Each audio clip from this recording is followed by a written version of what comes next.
Oh, all right, all right, all right. Hayes, we back. Hopefully this show works right, or I'm gonna have to do a lot of things on my computer. Um, I apologize about being cut short yesterday. Um, yeah, it was crazy that I had a short show, even though it made me stick to the hour that I wanted to have. Um, yeah, all right, we got things to talk about. Let me go make sure my YouTube is acting right now. We should be good because it jumped it activated quickly.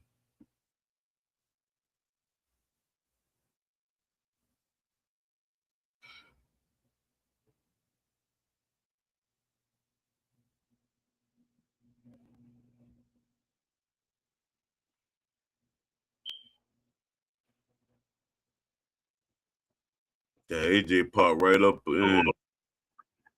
Give me a second, y'all.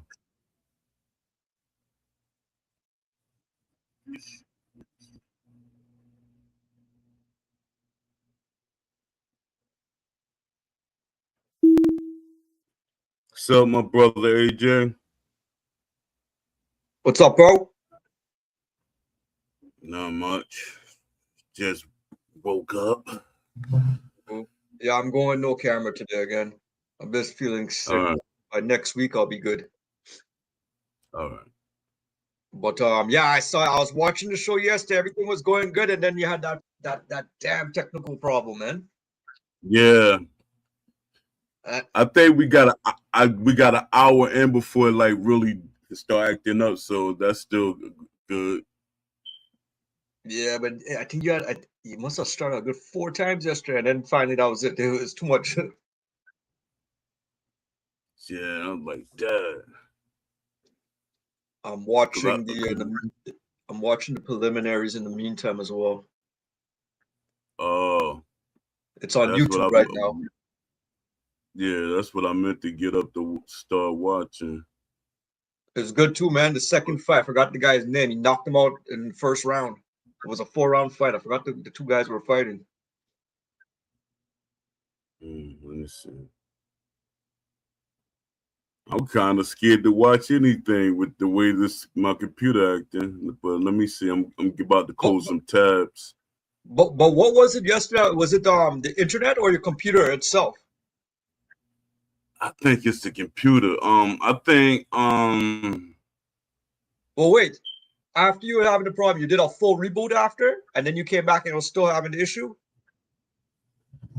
I did a defragment and everything today. Oh, I did a defragment. I got rid of some more videos that I got in my that I have saved on my computer.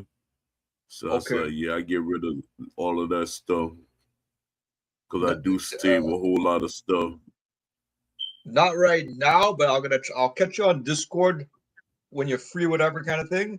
We'll do a speed Yeah, test just to figure out what your line is, or just to get an idea. So then we'll know if that's the issue or not. yeah, because it's saying it could be that my plugins or something they're not updated. My drivers, but But that still shouldn't. well, here's the Oh thing: you're using man, a Chromebook, right? yeah. No, I'm using Use I don't know what's the name of this thing. It's an is it HP Windows or laptop. using Windows or using is it Windows or not Windows? Windows. Yeah, Okay, I'm using Windows, but I never had a problem with it. I'll take a look at it over the weekend or something. I'll figure it out. Once I see it, I'll see if I Uh, see anything wrong.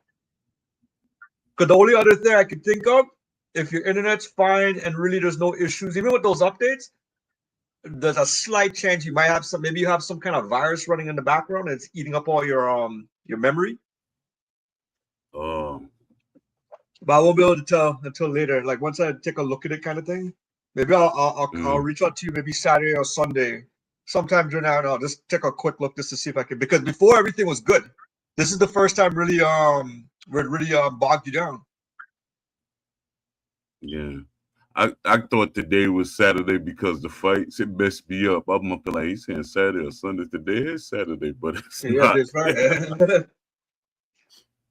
But I was telling you on Discord, my first prediction was I thought Paul's gonna not Paul. I thought Joshua was gonna win it via third round TKO. But now I changed that. I'm just going straight first round. No, I changed it to second round knockout. And I'm giving Yeah, Paul credit.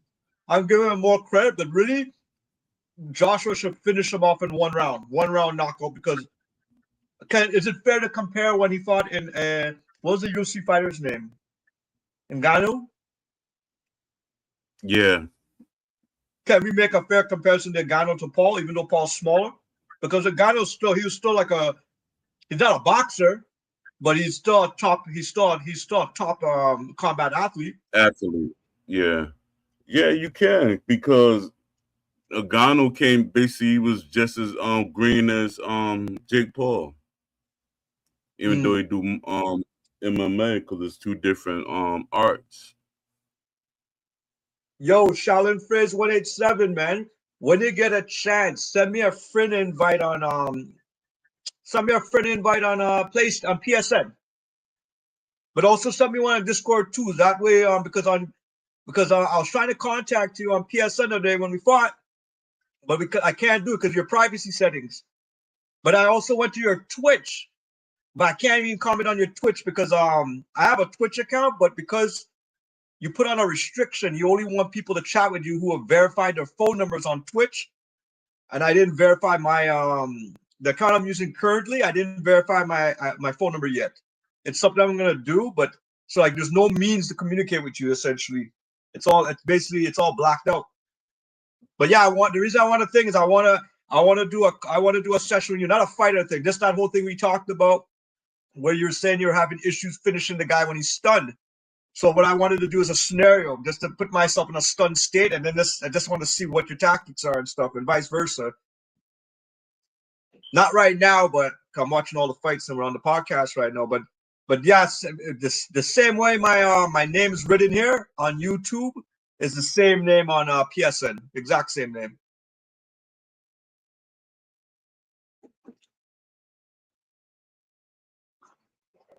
Yeah, Dad. Yeah, I was talking to my godson mother today because I told you that my godson he got murdered. By the cousin. I was talking to her I talked to her like 2 hours. I was like I wasn't because she said it's gonna be a video conference. I mean they might do a video a viewing for some people that can't make it. And I was like, yeah, I said I didn't really want to go because I want to remember him, like let it be in my mind that he's on vacation or somewhere, because the reality of just going there, I don't want to break because I really had feelings for him. Even though we weren't as close as I wanted to, I still might break. And she was like, "No, you could do the video conference. You ain't got to be live." I said, "Nah." I said, this one time I have to be there." So I said, "Yeah." I said, "I'll go." Yeah, but no. Let me see. I'm trying to get these fights up so I can see them. You know I what's just now I'm thinking about. I totally forgot, but way many years ago, I had a situation where I didn't get killed, but my cousins and them they tried to jump me. I was on vacation and I went to go visit family. I remember when it hit nighttime. You're going out the club and stuff. I remember, when you come from North America and you go to visit back home, people want everything from you. They want your yeah. shoes, your t-shirt, they want everything, man. And if you can't get it, they want to rob you after. So Yeah. I almost got robbed by my own family. and they don't care. Dad always. And they're living just down the street, so like they don't even care. You know what I mean? But so Yeah, that's. I thought your culture was kind of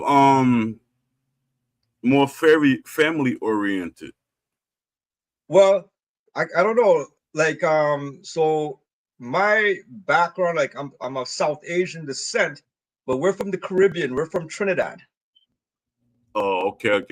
So Dad, we I would was have trying to been the figure. people who That's what it we would was, have cause we would have been the that's what it people who was. settled in the Caribbean nearly 200 years ago during the time of slavery. When they abolished slavery, then they brought in Yeah, indentured servitude people to replace the slave, because the slaves were at that point they didn't want to work back on the plantation again. They were or they were yeah.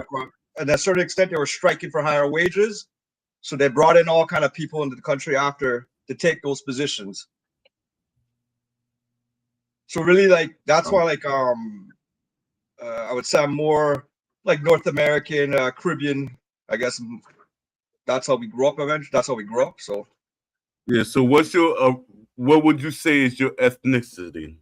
South Asian, people from South India, Asian. Okay, people from India, and okay. people from those regions. But I do have mixes in me, but nobody really knows unless I go and do a DNA test. Because the thing is, Yeah, too, because I thought you everybody's was Indian. when people You came, probably got some. nobody could read and write. It's a thumbprint. It's the thumbprint crowd. Oh, okay. Yeah. So, because your look, I seen your look. I look like It, Ash Habib. yeah, but I saw When I this you know guy. He was. when I look at Ash Habib too, I do see. I sometimes I look. I say, yeah, he does kind of look thing. But Ash Habib, his I believe their families they're from Pakistani descent. I believe. Yeah, yeah. Because I was looking at. I was trying to look. I was trying to guess because I was trying to not like ask you but I was trying to do a what's that, an AI, so I could build a character for you, so I can have you like you know us side by side on a thing. And I was like, Dad, I need what's his ethnicity? I can't. Because I can ask chat to build a character for you, but I couldn't. I was trying to guess it, but then I was like, when you just said it, that's exactly what it is. That's exactly what it is. Because I seen this guy. He was on a couple of movies, and he looks just like you too. Because Well, I if was up anything, there at first. I thought you was Aboriginal. um, it's funny, man, because a lot. So when you go to Trinidad, a lot of the people got mixed up with not the Aboriginal the Caribs. Yeah, But the Caribs were done. They're extinct. And the Caribs were there for the Caribs are basically the Native Indians in that region of the world. They got wiped out. So yeah, that's crazy. but their bloodlines are still in the culture. It's just they got wiped out. Yeah, like the originals. Yeah, the Caribs and the Arawaks. They were the people Yeah, controlling the land. But one interesting thing is if you read the Caribbean history books, when the European colonizers came, they enslaved the Caribs first. But the issue with the Caribs, they couldn't get them to. I guess they couldn't get them to produce, because they have them working for free to produce sugar or what the hell they're producing, right? They couldn't get yeah, them to produce because they didn't have because the culture was so different. They basically remember when the colonizers come, they assimilate you, right? So yeah, whatever your religion and whatever your beliefs are, out the door. You're not allowed to. And that's the thing, and that's why the European, they're masters of colonizing, because they understand, because of history of doing it going to different parts of the world, doing yeah. it over and over and over again. But what they learned was, They mastered it. when you kill somebody's culture, you're gonna kill them. They'll commit suicide, and that's what was going on. Yeah, So that's why. So eventually, they had to make the decision. Okay, well, we see these people as inferior to us. at the point they saw everyone as in fear, therefore they don't want you in their religion, like Christianity and stuff. But eventually they realize we have to bring them into the religion, otherwise we'll kill them. They'll have no hope. Yeah. Hope, part of having a religion is hope, man. And it pacifies you too. Yeah. So. Yeah. But if you ever look at the demographic of Trinidad, it's 40, let's just say 48%, 48% African descent, 46 South Asian descent, and then the 2% is all the mixtures now that came about after. Mixtures, but also Chinese people, the Syrians came, different parts of the world came there too after. Yeah.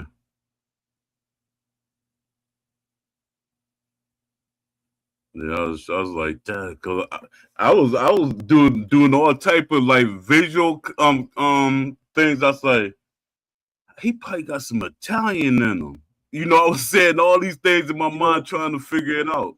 You know why you probably thought Italian too? Sometimes when I speak, my twang might sound because I grew up in an area where we grew up in a lot of the whites in the area when we were growing up. There were Europeans, there were Italians and Portuguese. Yeah. It's kind of like if you go back in the day if you go back like in New York, if you go back in New York City, and you had the Italians and you had the Jews, and eventually all the other people, because they start kind of sounding, they start kind of adapting how they speak. Yeah. Little things like that. Exactly. Yeah. Yeah, I'll be trying to analyze people. And I was like, Dad, I ain't want to ask you to sound, because sometimes that could be uncomfortable to some people to like just be like, well, what race or ethnicity are you? You'd be like, really? You really asking me that? But yo, I got a lot of mix-ups too. Sometimes people they might think I'm Puerto Rican. Some people think I'm Sri Lankan. Some people but it's all over the place too. But part of it too is how you dress and how you style yourself too. Could also make people think a certain way. Yeah. That picture of Ash didn't help you. Yeah. I was like, oh, sweat. But you know what? I'm gonna use that to my advantage. Eventually, Ash will come looking for me. Yeah. you laugh, man. He might come looking for me eventually, man. He's one of who the fuck is this guy, man? Yeah. Oh, did you see the video they recently put out today? It was today they put it out. They're in, where are they at? They're across seas somewhere. Say that again? They're in the Philippines, I think. Ask them in the Philippines. The WBC is having a event, and Ash is there. Ash has a full beard. Never seen Ash with a beard. He's in disguise. I said, Ash got a beard. That's from man. Fresh Food and is trying to figure out things. That's how you doing. You be like, Dad, what is wrong? To me, everything that's wrong with this game is nothing to worry about. It's just like make the game that you originally wanted. Well, yo, talking about that, yesterday, iGame You Watch dropped a video. I don't know if you saw it yet. Yeah, I saw it. I saw the majority of it, but he started backpedaling some in that video. Well, he did all that talking negative, next. So some people say negative. Then he started talking about the new version of the game, and He's like jazzing up to it. And I was reading, and he fell right in place with what I was reading. It says some developers let you kind of talk bad about the game, but then you corral them back in with some other thing, other ways of talking. And I'm like, yo, he did the whole blueprint. Exactly. You know, it took me when I first saw it, it empowered me when I first saw that video. I said, "Oh yeah, finally somebody, Yeah, one of these guys are now talking." But after about 12 hours later, something in my head didn't feel right, right? And when I went back and yeah, I watched it again, I realized exactly what you just said. Like I like to use the word he was sugarcoating it, and yeah, the big scam he's passing on the community is that he's screaming, he's ranting. Well, then yeah. show us on Unreal. Show to us on Unreal. Where is it? Where is it? And that shouldn't be. And see, the thing is, that's where I figure out this guy's full of it. The reality is, why isn't he not saying why? Okay, why is he not pushing that? Okay, there's issues that could be currently fixed with this current game. Yeah, Development issues. yeah, Why aren't they? Why isn't he not screaming to have them fix the issues that can be fixed on Unity?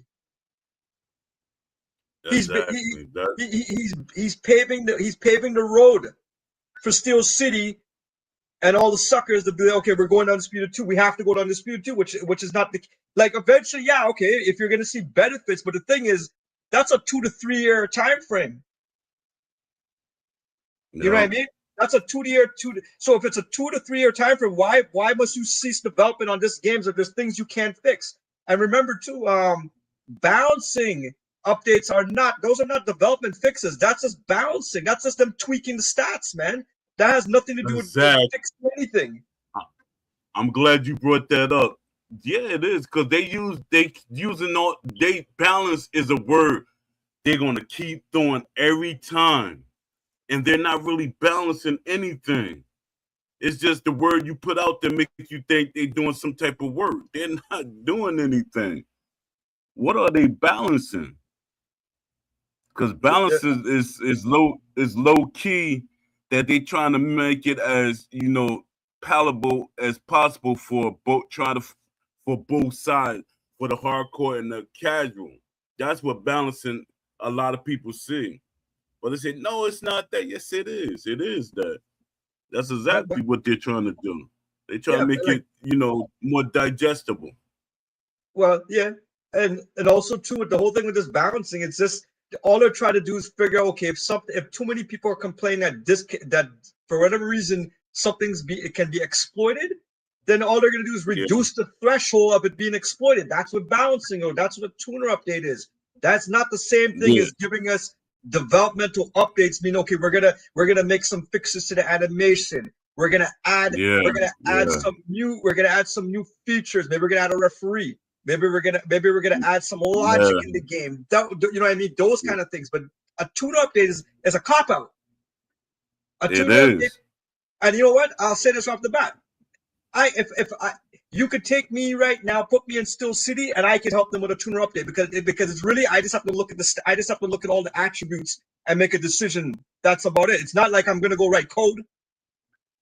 Yeah, yeah.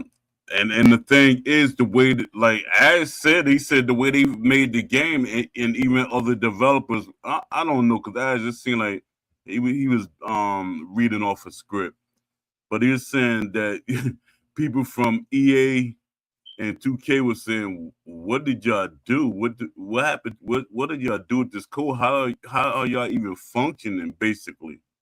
So I don't know, because their tuner updates breaks everything, because every other company that's doing sports games, they can tune up characters individually, but the way that they got it set up on this game, you can't really tune the boxers separately. Okay. Let me see.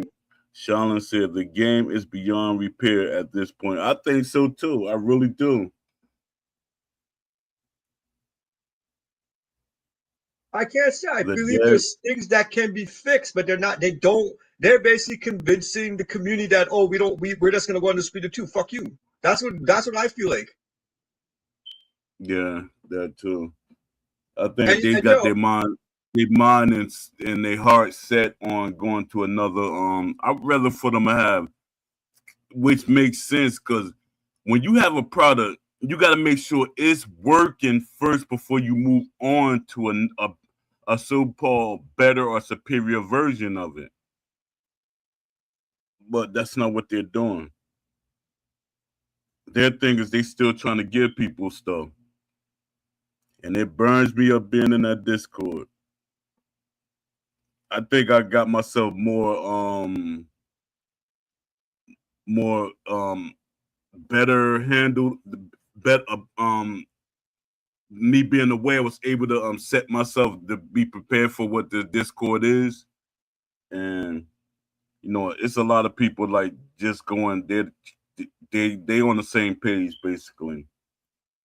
But then you got these people that come in there. It's like they come in on cue, like they go, like somebody from Steel City go and say, could you come in the Discord and try to help us change the momentum in there? I was like, yo, it's crazy. Guys coming in like, no, y'all ain't playing it right. You gotta play it the way it's supposed to be played. Uh every other game that people ever played, they played the game the way it's supposed to be played, the way they play it. And then and it's still, the game work. It's just that this game is so broken because they before there was any major problems, they start taking stuff out. It's like once they start like taking stuff out, say no, we don't want to put that in there. Let's save that for the next game. It start breaking stuff because they kept telling, like, I'ma still keep saying is what Ash said. He said they said what he wanted is too over ambitious. He want everything in one game, and they said that's crazy for you to want everything in one game, and it's not. yeah, Because you could always tune up stuff, even if you put every single thing known to boxing in a game. that's right. We're in the age of we're in the age of where you no longer have to make sure the game's complete because we're gonna put it on a cartridge or we're putting it on a disc. Therefore, it has to Yeah, be like, and Nintendo was really good at that. They were probably one of the best as not as a software developer. Nintendo did a really good job. They would take a long time before they release their first party games because they're making sure there's no bugs. They're making sure everything because they don't want to. Their whole goal is that we shouldn't have to keep on issuing patch updates, right? But yeah, but now we're in this culture, and I would say it happened around I want to say near the PS3 and definitely and then PS3 and beyond. That's when we got into this whole patching era where where companies are just releasing the games half baked, and then say okay yeah. and then okay we'll deliver within X month. Okay, now we're gonna release a patch and we'll add little features. But you see, Steel City Interactive, they're not doing that. They're literally so bold faced that they rather rip off the fan base. They don't give a shit. They don't, and that's exactly what they're doing. They robbing us right before our face. And yo, and Excuse me. talking about that And you too, should hold up, I hold up. You should have saw that video that of them. I should let me see. I should pull it up, but you should have saw that video. They they're in, I forget where they at. It's somewhere in South Asia. Then there, and they got all these shirts on the tables, all this stuff. They do more marketing. This is a marketing company. wait Everything because they got in South Asia or what is it? Southeast Asia? 'Cause I thought you said they were down in the Philippines or something.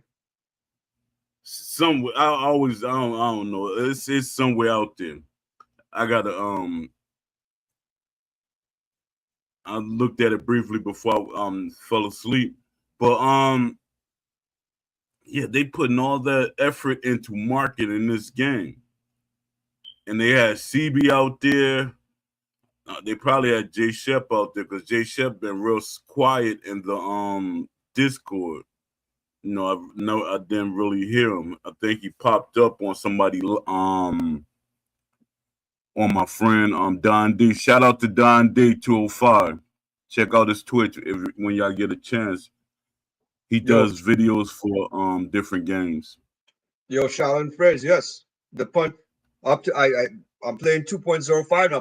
The punches still don't land. You could have a full connection. They don't. I've never seen anything like this before. Yeah, that's crazy. And the thing is, it That's goes crazy. back to saying there's things they can fix. They could add dedicated servers on Unity, and they're not, and they're making it seem like it's impossible. They're just trying to save the money, man. That's it. They don't give a shit. Yeah, but I think not to be on their side, but I think the coding and everything, the way it's set up, because like I was saying, aimbot came straight out of college. This is his first game, but that's their fault because you should hire. I think they got more than one coder, but I think aimbot is the main coder. But the way he's coding this game is breaking other things. And I don't think Ash gonna get rid of him because he's the first developer he literally has. So I don't know. It's like aimbot is like he's There's the loyalty. head of the sinking ship, and There's loyalty then. yeah, he's like the head of the sinking ship. But at some point when they move over to Unreal Engine, if he's not going to school on his downtime for Unreal Engine, they're gonna have to put him in another position. But you know what, man? I don't think he'll have any issues trying. Here's the thing: when you're a good programmer, once you learn the basis of any computer, it's all the same. Once you learn just the fundamentals, the syntax is all the same usually, right? So if anything is that Yeah, I don't see him. I can't see him having an issue transitioning. It's all the same, man. yeah. Because the way he was saying it, like he's like, because I was like, yo, you don't know how to do Unity? He's like, nah, I ain't waste my time on But no Unreal Engine. it would have been different if he's going like say you're just say you learn how to program. I don't know. You start off, okay, I'm a Python scripter. I'm a Java scripter. I'm like these kind of low level kind of things. Not low level, Yeah, but I yeah. mean like more simpler kind of stuff. Then Yeah, yeah, I you know you can't can. just jump to Unreal kind of stuff. But the thing is, if he already programmed in Unity, he should have no issues jumping over the other side, unless the issue comes down now to is that it's not like he could program, but he's not getting the input from like boxers in order to make the code, you know, resemble boxing. Yeah, yeah. It's like they they can't. They keep saying that they didn't push the boxers out. They said no, boxers were like never really here like that. I'm like, come on, stop with the nonsense. Because you could literally see the game for what it was when the boxers were actually there. When Josh Teller, Sonny Edwards. Oh yeah, I reached out to Sonny Edwards. I'm trying to get an interview with him. I hope Yo, because Sonny Edwards, he like one of them jokers. Like he don't care. He'll say everything. So I I don't was know. like, Dad, let me see what's up with Sonny Edwards. I don't know how many So people are watching the fight right now, but there's two women oh fighting. Dad, And all the girl that's wearing the black, all I can see is her smile. She has her Dad. smiles happening right now. I don't know if you're seeing her smiles, man. What's She has that some from? happy smiles. That's a headbutt from all that blood. I don't know. But yo, she's wearing Gotta them be. tights, and you're seeing the crack of the smile just behind her every time. She got her smiley face. Yeah, Yeah, dad. this girl here, this girl, what's her name? What's this Not shit? We got Gopal. green dreadlocks for the Grinch. Hey, you know what's kind of pissing me off? The rumor for the I hate talking about the DLC for this game, but the rumor right now is Prince Nazim. That'd be sad, man. Pissed me off. That'll be sad. Because I It don't want would. It to. should. I don't want to spend money on this shit, but it just pissed me off that if he's the next one, man, that's like And I he would made. like to have him in the game, but this fucking Yeah. game, man, at the same time. But that's the rumor Yeah. I keep on hearing, Prince Azim. Yeah. He makes sense to add too because Emmanuel Augustus, that there's like let's get somebody else that's real out there, like wonky, like that'll kind of go with what our setup. Yo, when you said that, I see like where it's going. If that's the next person, yup, that's exactly. It makes sense for them to get. Yo, daggone. Oh That man. asked them out there. They out there for this event. No, they're not. They're not there. I'm thinking, but they got some representatives there. Ty Grisham, somebody there representing their brand. Yeah, Hey everything they doing is branding and stuff. It's branding and marketing and stuff like that. hey That's hey crazy. Poe. Hey Poe, see Yeah. this guy. This guy, do you see him there? JPax? JPax, come inside. You could come with the camera or just audio. JPax, I met him the other day on Twitch. He plays Undisputed and he's from Finland. Oh, I thought he was trying to steal your name. I No, seen no, him in the he's I seen him in the Discord. the TPO come in. See if he's joining, but I told him he could. Yeah, JPax, you don't have to. You could come with your video, or you could just do the audio. It's your. Let me see. No, it's very late, midnight. I cannot talk. Okay, no problem. But yo, here, hey JPax, I'll send you the YouTube link instead then, because you could just if you want to, you could also just go on YouTube and communicate in the chat lobby as well. That might be better for you. Here, I'm gonna send you on Discord. You Yeah, can just he could watch it. You even can just come watch it there instead, because we have an and we'll earlier see, show we'll see everything you write. Sunday. Yeah, we got an earlier show Sunday. You could come then, or Okay. we just have an interview when we have that 12-hour thing because everybody don't want me to go 24 hours. So Yeah, this would be JPax. 12 hours. I sent you the link on you. I just sent you the YouTube link. But yeah, when you have free time, come and join us and speak. I'll be very interested to hear what you have to say. But JPax, he runs a Twitch channel. He's a Twitcher, and he plays Undisputed. But yeah, we had an interesting conversation, and he's from Finland. So just to give an idea what people, not just in North Oh, America, but okay. people in other parts of Europe and those areas, what they're thinking about this game. It's basically the same as everybody else in the world, you know. Yeah, that's good to know. Cause I remember when I was playing Fight Night, we used to have people in Australia, China. We used to have people all over. So we used to do late shows just to like catch in between, like try to catch an in between of people so it don't be so late for everybody. Like too What late for America, and it's like just right for other people. One thing I do remember about Finland is that when I used to play NHL hockey, I would catch them Finlanders like I think 4 or 5 in the morning, my time, Eastern Standard Time. Yeah, That's when you would yeah. that's when you That's see where that's when you see them. yeah. I'm trying to figure out where the guy that was making the boxing video game round for round. I'm so mad at him that I don't forgot the Joker name, but I think he's from Finland or is it Finland? I forget. I forget. Jaipax. But Jaipax power up cut. He says Undisputed is horse shit now. Horrible connection even when I play against my neighbor. Undisputed is That he said is that way now, and it was to me it was that way for a long time. It was What's up, just a Lamont? little more palatable. It was a little more, you know, better to play before, but it's like once they like start creeping into the name being undisputed, it was like a whole lot of changes coming with that. Lamont Davis, what's up?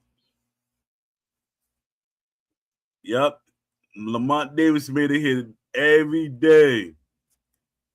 This is like my hour. This hour, what 95th show? 97. I forget what is it? 96, 96, 97. Yeah, 97. Dad, we right there, 3 shows away from 100. Yeah, it's true. I forgot about that. Yo, Poe, did you 100 get a shows. chance? Yo, Poe, did you get a chance to see actually two things? What's your thoughts on the latest on bloody knuckle boxing? There was on YouTube. There was the leak update gameplay and sparring footage from bloody knuckles. What are I your think thoughts? May did that video. I'm not sure, but I didn't really watch it. I got distracted. Yeah, okay. And I So kept saying, I said, I'm watch this video. I Damn. watched What you think? I watched it. Oh, by the way, Dubois' sister is coming up now. What's her name? Oh, Dubois' his sister's gonna fight just now. But I watched it. I always said I thought Bloody Knuckles is going in the right direction because it feels like really like a boxing sim, like through and through. mm, But my only my only nag about it right now is that I wanted at some point I want to see more frames. I want to see more, oh, I guess, more frames per second, so the action looks more. I guess it looks more like it's. I don't want to use the word fluid, more janky, fluid, but yeah, fluid. more. I wanted to be more fluid now, man. So I don't know. I want to see when the game gets to that point because once it starts getting, it'll feel different. You know what I mean? Yeah. See, my thing is, he at the point where he can actually ask for investors. He's at the point that because he has a working game, so Hmm. he can not even investors. He could get sponsors. He could actually get sponsors at this point. He has a working game, and they'll help him fund this game. Have He you? has a Sorry, go on. no. Go ahead. Oh, I mean, Pac said hockey is very popular there. Yeah. They Is well, that's what I'm it? saying. Like when I used to play NHL, like you don't see it like once it hits about 4 or 5 in the morning, you start to see Yeah. all the people from Finland, Norway, and Finland and Norway. Not really. Sometimes I'll see people from Sweden, but I always notice like the Finland and Norway at that time. That's when they start to come. Yeah. Yeah. Isn't what um Pac? I mean, let me see. I don't want to because I don't want to confuse y'all, but I'm gonna say Pac. Pac We'll call him isn't Jai Pack. rug. He's Jai Pack. Oh, okay. Jai Pac. Jai Pac is rugby a sport that's there too? I would think that, right? Rugby should be one of their sports, their top sports, right? In Finland. Yeah. I know for Do sure they have hockey. rugby there? I don't know, man, but Finland is I know freaking they cold. gotta have something. In Finland, it's something else. They got soccer there too, right? Yeah, they'll have soccer for sure. Soccer, football, yeah. Yeah. Yeah. Yeah, I'm be dipping in and out. I just might do some commentary what's going on. Oh, have What's the you name? seen footage of that game? The demo's about to be released soon. It's called My Muay Thai Extreme. Yeah, and it's and if you I think I'm gonna do what's called them on. I'm gonna do a video on that. Cause you know, I see a lot of content creators and they shows with their mentality yet. Yeah, it looks good, but it's arcadey. It's real, it's like over the top. The animations like are over the top. Well, I yeah. get what some of them saying, like people like Crooks. I kind of get mad at him, but I know why he do some of the things he do for his channel. But my thing is, your channel is a precedence. You are setting the tone for the community, and people follow you. Well, Dad, what's going on? I'm looking at well, Daniel DeBar's sisters. She's like, yeah, it's starting right she's now. no nonsense. She's very silent, but with no nonsense. Oh, come on. I hope my The feed ain't doing that. I know so it is. so It's one doing thing for both. so one thing was No, it ain't freezing. what do you call it? So the footage is limited right now for Mutai Extreme. But I Yeah, know you said it's arcade. You're already getting that vibe. It's gonna be arcadey. But I yeah, don't know why. But when I looked at it, to me, I kind of wish if they could have adapted this to a boxing game instead of the Muay Thai, because if they would have, yeah, to me, I don't know why, but if they would adapt this feels better than Truthbound. Remember, I yeah. was saying I find It Truthbound look like, more. It has more polish, and it have the lighting is more better. But I but think Truthbound is going with a dark cinematic feel. you think that's what it is? Okay, with the dark cinematic feel, Truthbound, that's kind of like it's throwing me off because it doesn't feel like a boxing kind of event.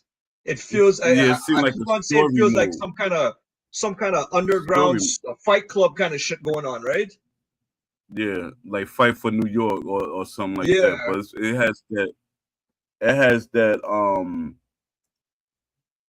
the EA story mode feel to it. but based on that Muay Thai, you were seeing a lot of arcade. You're saying it looking too arcadey. It got exaggerated punches to me. Like it's like sped up. It looked like it's sped up, but it could have been just the way they had it set up for the promo of the game. Because he What said it's two videos. He said it's two videos, and he showed the first one, and that's my impression. But you know, I'm gonna what go back and watch it myself. oh, you see what precisely said? What he said? He Because said I the was game will watching the be fight. arcade as fuck. They have health bars in there. It's like Mortal Oh, Kombat. oh yeah. He picked that Once up. you He see picked them that up health already. bars, and so I wasn't off. So I Yeah, I wasn't saw the off. health bar, but I didn't dig too into it. I figured all of these games will have to have a health bar or some kind of stamina system. But Yeah, but but, but but what did you they think about the really head movement? They showed a little clip where he slipped underneath the punch and came back and hit him after. I don't know if you thought yeah that was good. cinematics. Yeah, But look that's but make it that's the thing look too. good. What the more I Yeah, looked at that video too, I don't even think that's actual gameplay. That's like CG. You know when they do the yeah, CGI for like as you said, yeah. that's what it That's is. what I That's not was really no thinking. gameplay yet. But That's what they are Wisconsin used to do. EA was notorious for that. What's up, yo. precisely? Who's Westcom? I forgot who Westcom is again. Westcom. The thing you said, you said somebody used to do it. Westcom? I don't know. No, you just said it like 5 seconds ago. I don't know what I was saying. Then Oh, okay. Westcom probably misunderstood me, or probably was trying to say two different ideas at the same time. Yeah, Oh, Westcom looking good. It's like she gonna stop this girl. Daniel the boss sister. I I keep forgetting the first name, but the boss sister, she's doing well. I think her name is Carolyn, maybe. Yeah, Carolyn, that's it. That's exactly her name, Carolyn Dubois. Um, Yeah, she could fight. Yup, she gonna knock this girl out. She gonna knock this girl out. I see it. She One thing, very what? Oh, sorry. she gonna run. The girl gonna run into something because she's trying to be real aggressive and to go out trying to. She baiting her. She gonna hit her. Yeah, that right hand. Jab. Have you ever seen a female referee in a major male fight? Yeah, yeah, but I can't. If you ask me what fight, I can't remember. But I've seen it a couple of times. In the masculine part of me be like, man, I don't want no woman being referee because she can't break us or help us if there's something major that happens. But wouldn't you say that's the same thing? Okay, if we're talking about heavyweights, right? You know, sometimes Yeah, you'll see heavyweights, but then they'll put in a short referee where he doesn't think like a Judge Mills, for example. I don't know how Judge Mills was able to referee heavyweight fights, but they respected him, I guess, a lot. To have somebody yeah, that it's the small respect. break them up Yeah, it's the without getting yeah, mashed up to at the same time. yeah, it's the respect. Cause some of them referees be manhandling them boxers. I'd be like, man, I probably would have swung on the referee too. He be But like grabbing them and pulling them away real aggressive. I'm like, yo, you serious? but this female referee, she has some good size on her. Yeah, that's true. Yo, Yeah, they put going back to Muay Thai Extreme, they already saying they're gonna have a big multiplayer mode. so that was like their is there going to be an offline mode? Both. Oh, okay. They're gonna have it, But they said they're already they said calling. the They're gonna big have this multiplayer mode. seasons, everything they're calling for already. That what kind of cup? What are they? I didn't dig deep into it because to be honest, I wasn't like really interested in it. But are they a indie company, double A company, or Indie something like man, that that's making this, indie or is man. like Nobody's even heard it. I they're haven't even indie? heard of that squad. It's called Squad DX or Squad something. The name of the company is, but they're Oh, indie. okay.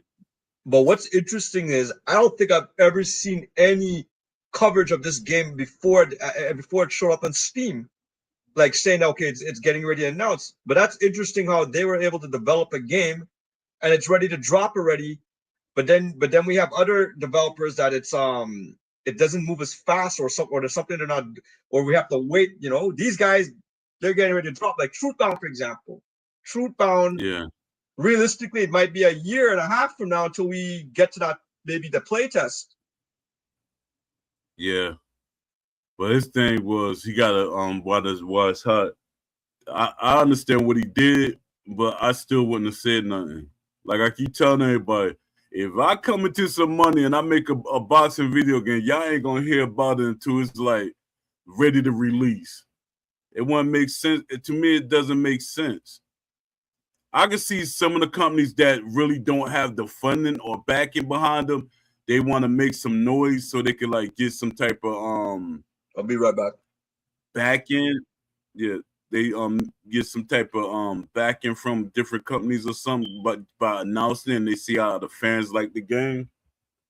I can understand that. But me, if Poe come into some money, just believe you're not. Y'all might see me with some different clothes, like advertising the company on the shirt and stuff like that.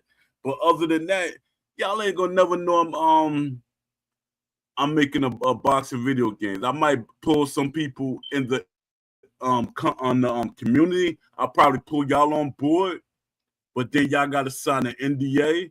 And if y'all break that NDA, that's on y'all. Let me see. They have health bars in their like Mortal Kombat. Yeah. See, I don't, in this day and age, I don't think health bars should be in a video game. It should Which be an bars you talking optional about? thing. The health and the stamina?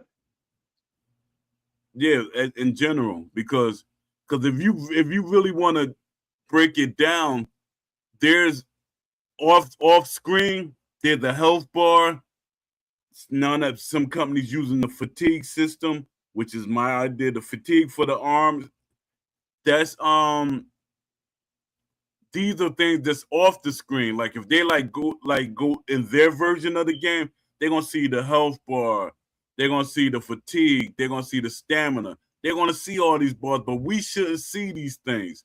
Now, as an Gunfight? option offline, yes, give us these things.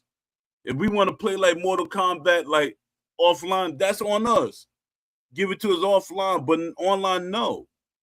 Let it look more realistic and competitive as ever. And Well, people always be saying competitiveness when they see a bar fighting game, a health bar fighting game. That's not competitiveness to me. In this day okay. and age, that's not competitive. It really is What, not. so what if you were just to get rid of the health bar, but leave the stamina bar? Would that still? Because and I the think reason it's I still mentioned, well, the reason I mentioned that is because, like, okay, as a human being, right, we know exactly if we're getting fatigue or not, because yeah, we're in that real set. But on the video game, you can't really know how hard you're breathing or how tired you are, right? So that's what I was saying. yeah, If it's just, I'm the fine with getting rid of the health bar yeah, because the but health the bar makes it too visual much Street cues, Fighter. yeah, but the visual cues can be implemented in the game. It's just Okay. that we defend that idea. I'm not saying you defend it, but we defend the idea because no one has really done it. But it can be done. You got a person like he huffing and putting. You see him trying to like if his arms weak, you see him dropping his arms. And visual cues. Right. Okay. Educate people. Stop hand holding everything. I can agree with And that. you see him, I, yeah, and you I can can see him agree with that. Yeah. slowing down, Yeah. his Yeah. movement slowing down and stuff. If I see my guy with his mouth open and he's breathing hard, then I know, okay, Yeah, then if I can yeah, see that, and that's something we don't see. Undisputed, it never even got to that point to have. I don't think they like the only thing Undisputed I know they have is that you could see when the guy if the guy's stamina meter is about to get depleted, like when he wasted his stamina bar, then you might see him gasp. But it's more yeah, so they do have something like that, but it's really tied to that. It's really tied to where it is on that stamina bar, I guess. So I don't know.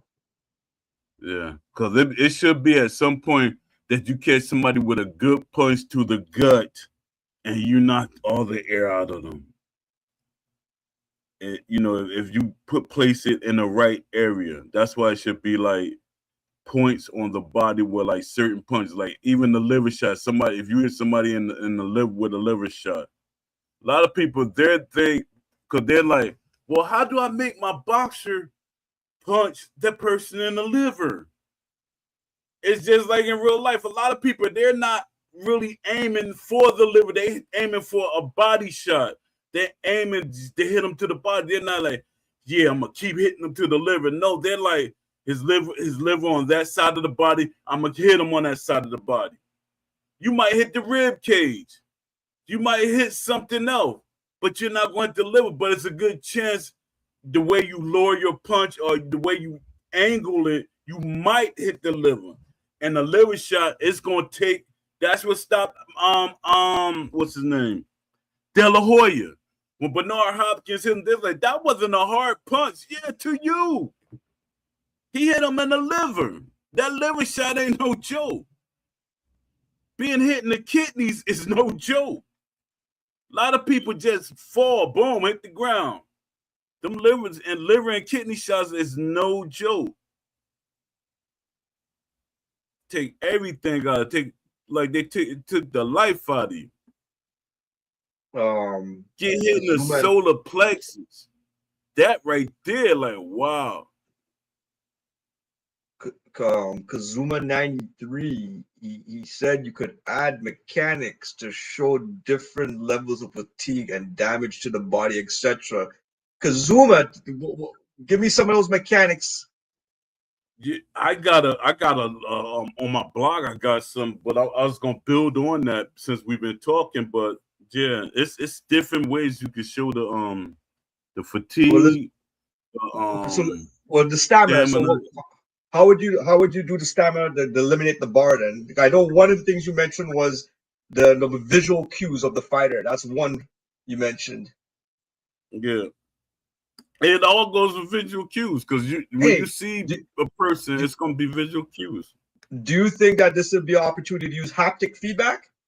Possibly. Yeah, So, exactly, 100%. They're not using that. I've been saying yeah, that. I've been and saying that's that something. from day one.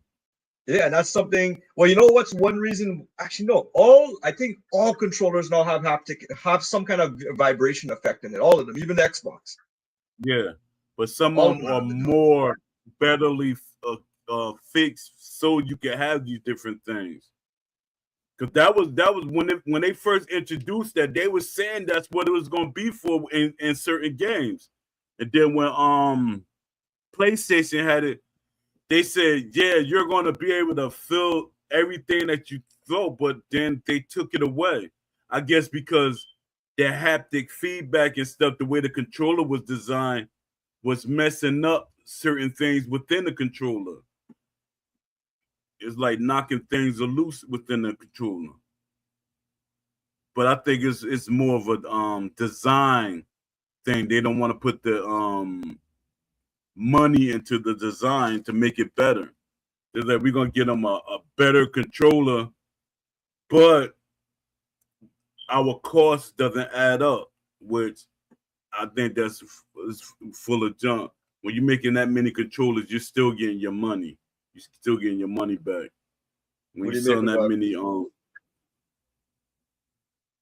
what do you make uh, about Kusuma's the two suggestions you give there? oh, I ain't look. Let me see. I was trying to watch the fight. All right, let me see. I'm Give watching me a both. second. I got a small picture here. Oh, okay. Um, you could add mechanics to show different levels of fatigue. Yeah, that's exactly what my blog looked like. Um,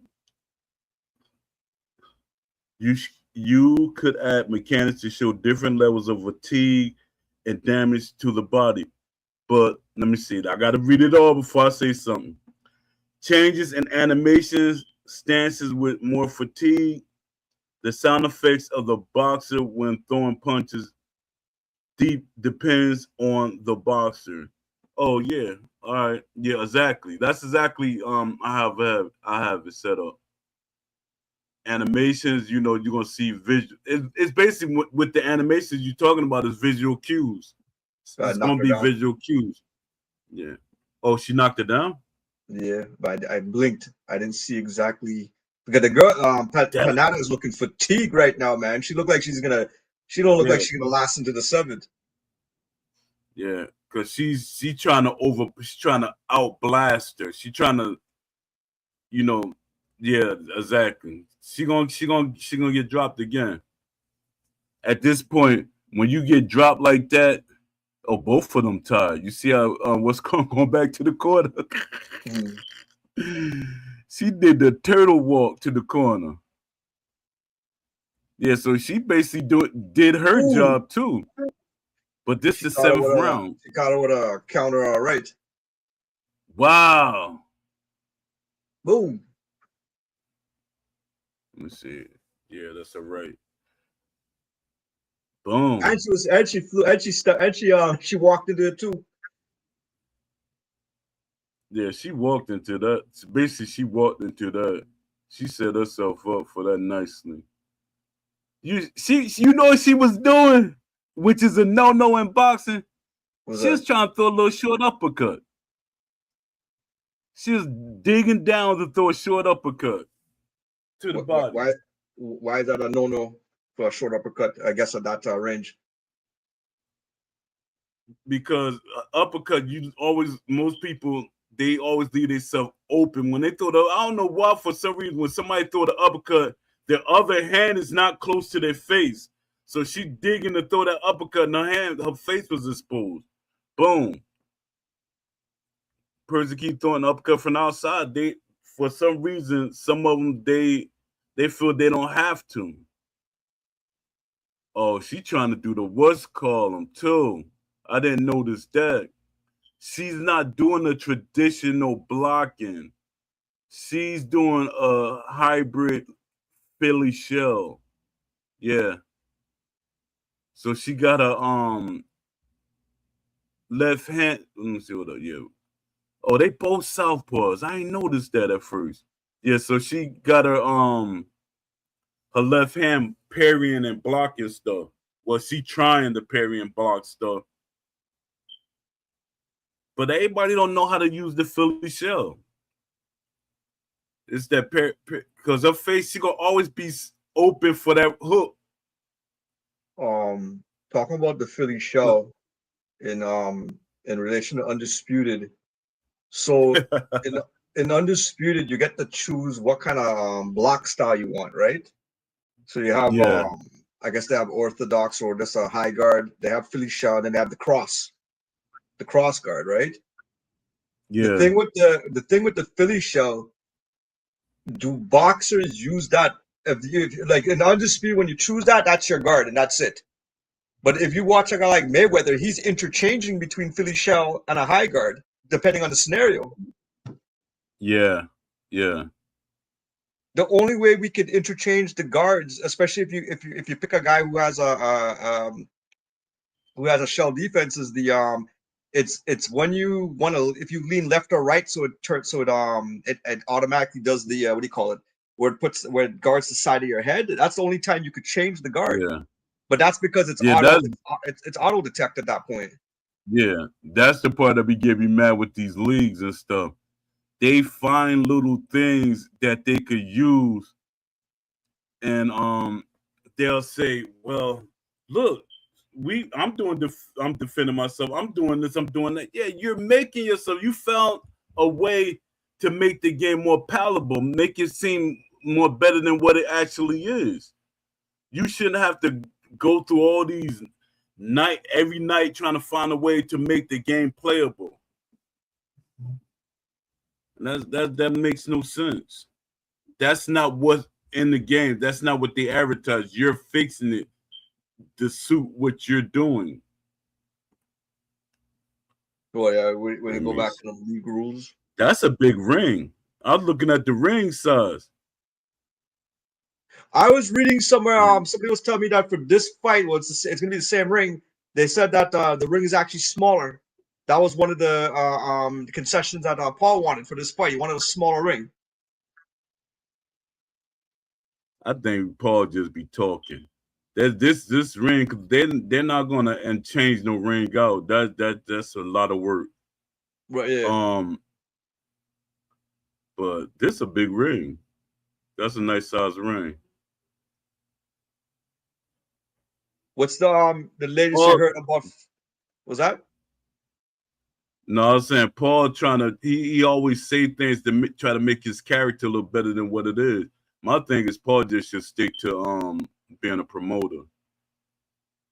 Stop trying to be in the limelight.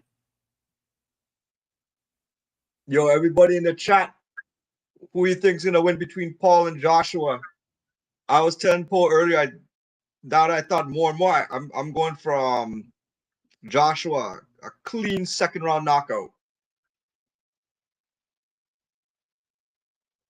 Damn, we can't put the what's called them in here. I be saying everybody else. You put you can't put a poll in here. I'll be seeing people do that in their chats. You could do it, but you have to jump over to not you can't. It wouldn't be. You have to do it on the YouTube side. Somehow you have to do it in the YouTube. Yeah, that's what I. Yeah, but how? Yeah, well, we'll do it tomorrow. We'll talk about it tomorrow. Yeah, because I'll be seeing people. I wonder is the reason why they can do it because they probably monetize their channel, and they give you different things. We'll figure it out. Okay. Yo, Leafy says Joshua for sure. Paul is going out. Yeah, but Leafy, which round? That's hard to This say. this fight can't be rigged. It's not an exhibition fight. 8 rounds to me, that's an exhibition fight because Anthony Joshua, he's fought on the elite and on the elite level. He should, as being a former champ, he can't bring the fight down to 8 rounds. It's usually whoever he fight, or it should be 10 rounds. So Jake Paul, he holds the cards that all right, we're fighting 8 rounds, and But but but, he but figured that benefits him. benefit, but is that the same thing as the fight being rigged or scripted? He trying to find a way to script it. I mean, make it benefit him in some form or fashion. Because he said, "I'm not gonna be able to run around the ring for 10 rounds. So maybe I could do 8 rounds."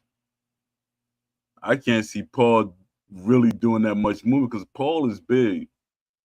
Paul is big. He ain't gonna be able to be on his toes and moving around for no that many rounds. What's up, Leafy? Yeah, I can't see Paul doing too much. He might fool us. He might fool us for some reason. If he like crack AJ and knock him out, I'm like, yo, all right. Hey, now that you mentioned that, if this fight took, I don't think this fight's taking place, but if this fight took place in Texas, I would. There's a good chance that Paul could do an upset because in Texas the drug testing is different. Oh yeah. Oh, you breaking that up. I was believing that too. I mean, I'm one of them people because But think about he controls the narrative when it comes to testing and stuff. And a lot of people saying Jake Paul is on that stuff. And I can kind of believe it too. well, he is the A side for this fight, for far as I'm concerned. And that, He's the one. yeah, He's the one that's gonna. He's the one that's gonna control. He has the. I think he has the bigger following than Joshua. nah. In America, yeah. But Joshua, he's still far as the UK and stuff like that, he still has his fan base. Nobody never left. But who's the A Sweet side for this Carolina fight? in America is I Is guess Jake? is this guy, Jake Paul. For the Everything is going good, hardcores, DC. I We don't just know. shooting some shit here. Oh, everything's good. Everything's good, Leafy.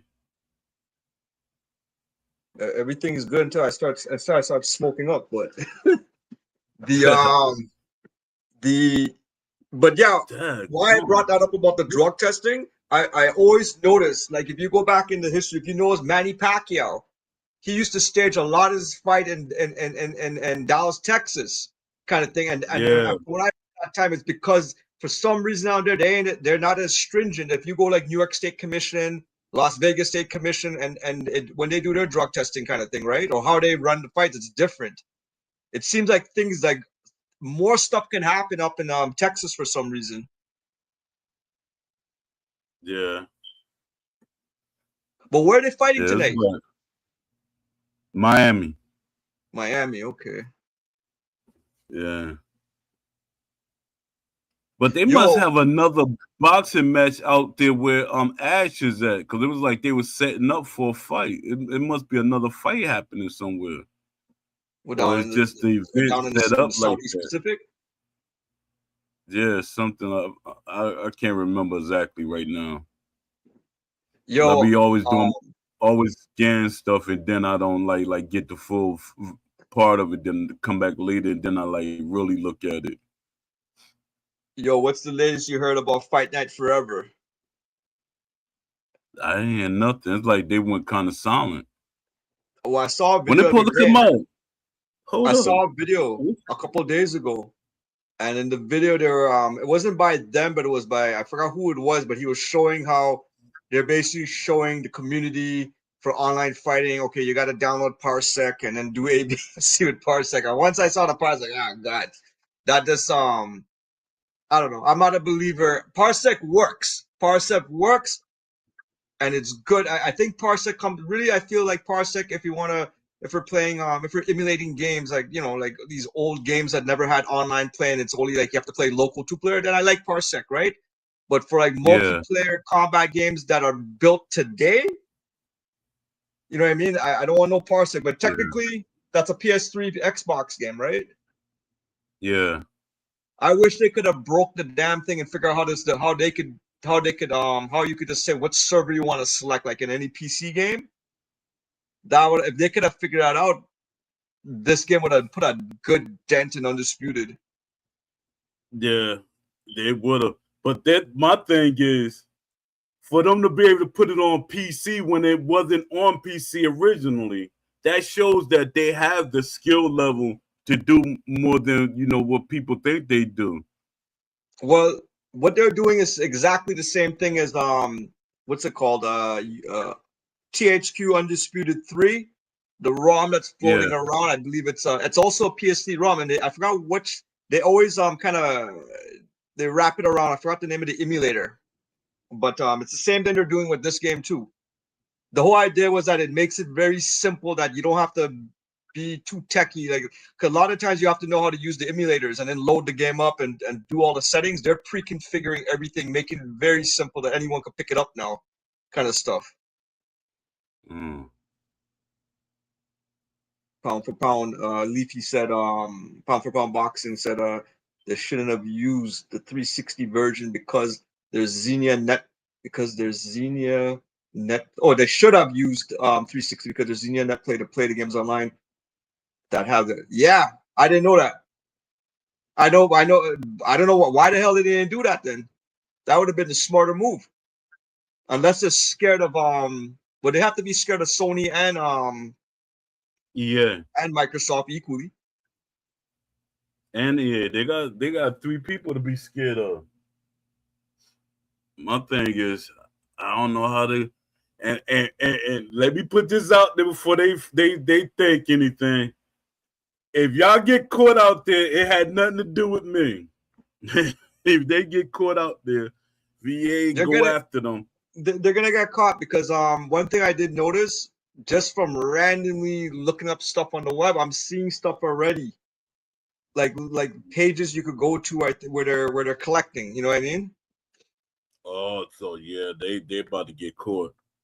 EA not playing because they're trying to sell the game. I mean, they're trying to sell the company, and they're trying to recover everything. Even though it would have made more sense if they remastered the game.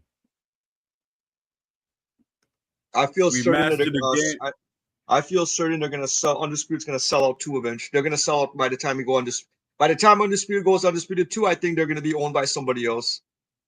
Yeah, I Because think 100%. just because of the two directors that are sitting there right now, their specialty is basically it's basically how to take something and prepare it to be bought by another entity. Yeah, that's exactly what I think too. That's what I think. I was saying that too, but I was like, nah, I don't want to put that mojo on them. But yeah, give me a second. I'll be right back. Yeah. Dubois, Caroline Dubois, she just won her fight. That was a unanimous decision.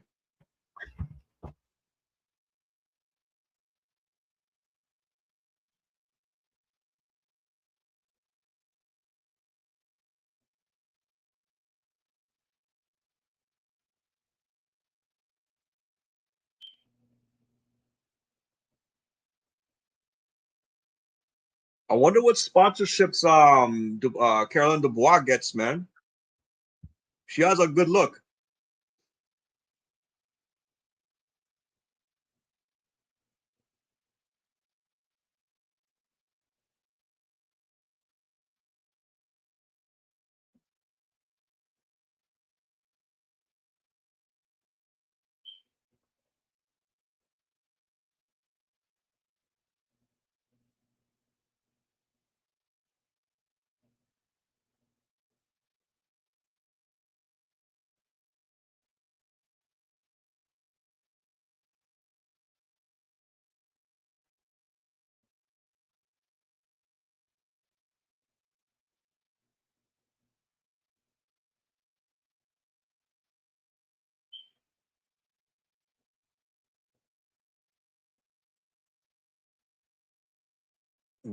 Up next, undisputed bantamweight championship, Amanda Gal.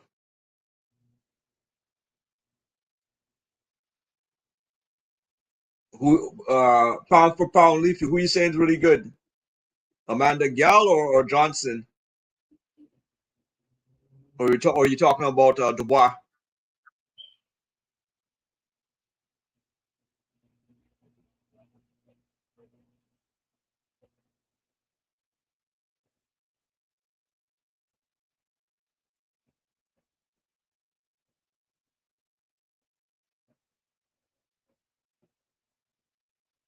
This girl, her Amanda showing right now. She looks just like the first, not the fight, not the Dubois fight, but the women's fight before. She looked just like her. This girl Gal.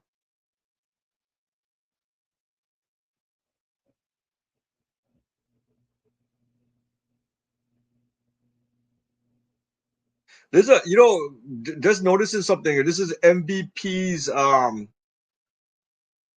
how many broadcasts have they done so far? But this broadcast looks really high production, especially for MVP. I would consider more of a smaller boxing outfit, but they seem to have good well actually what this is on is this eventually I think it's on Netflix, that's why.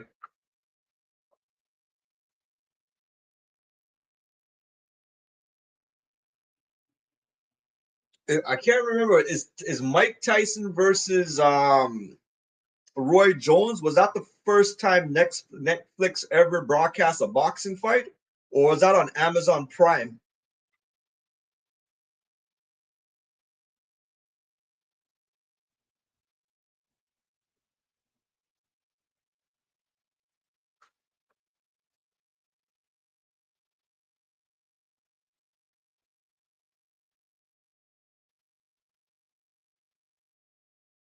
I wonder who chose the ring girls for this fight.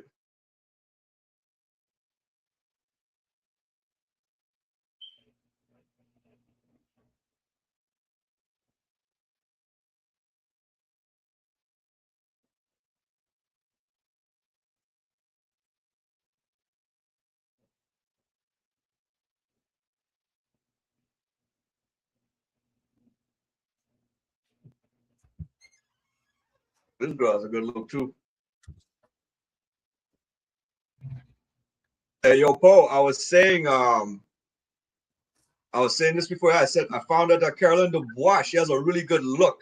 I wonder who sponsors her. Yeah, because that right there, them looks. That's good mark. I mean, that's good to have somebody behind her. You know what else looks good now too. But earlier, Christian, she was more tomboy looking, but now she started to look good. Clarissa Shields. Oh yeah, but I She's think picking up that has a her game. lot to She's do picking with up her game now too, man. yeah. I think that has a lot to do with her being with Pat Poose because it Who? makes she's more feminine like. Yeah, The yeah. Well, other that that guys probably the other guys probably was scared and just let her do whatever she wants. She probably dressed a certain way, but she trying to get into that like visual stuff now. right, right. She's got a teeth fix, everything, body She looking. got. I didn't know. I didn't notice that with her teeth before. You know when I started Yeah, noticing when I started noticing her more like for I guess like sex icon then, right? Is when she started yeah, doing the weigh-ins and she started showing off her booty. That yeah, started happening maybe her last 2 or 3 fights. She started doing that, and it was noticeable too, because yeah, she got some glutes there, man. yeah. That's what help her a lot. When you got legs like that, that's power behind it. People don't understand that when you got legs like that, you got power behind your punches. And they be saying that she can't punch, she could punch. When she was first throwing a punch, she was throwing it like you throw in the Olympics. You throw your punches a certain way because you're trying to get points. So you're not like they almost like slapping punches. Or is it, or you're just trying to make sure you demonstrate the punch for full like not Yeah. artistry, but to show what's the best way to say it? Because they always they always like made it an object, even though they changed the way the gloves look. For you to hit on that white part, you make sure you hit the opponent with that punch, that part of the thing. And it was time that I actually just to speed up my punches. I'm semi slapping a person, even though I'm dazing them all around the ring. I'm semi slapping. To me, I felt like I got more speed on my punches doing it like that.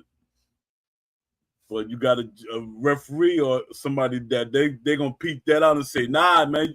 So you turn that punch over, or stop hitting with open hands, like your hands is halfway open, because you can knock somebody out that way too.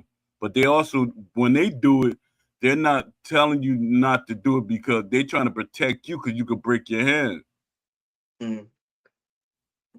I was saying before now you come back, I was saying that the broadcast, like the even on the YouTube of this broadcast, it looks high end.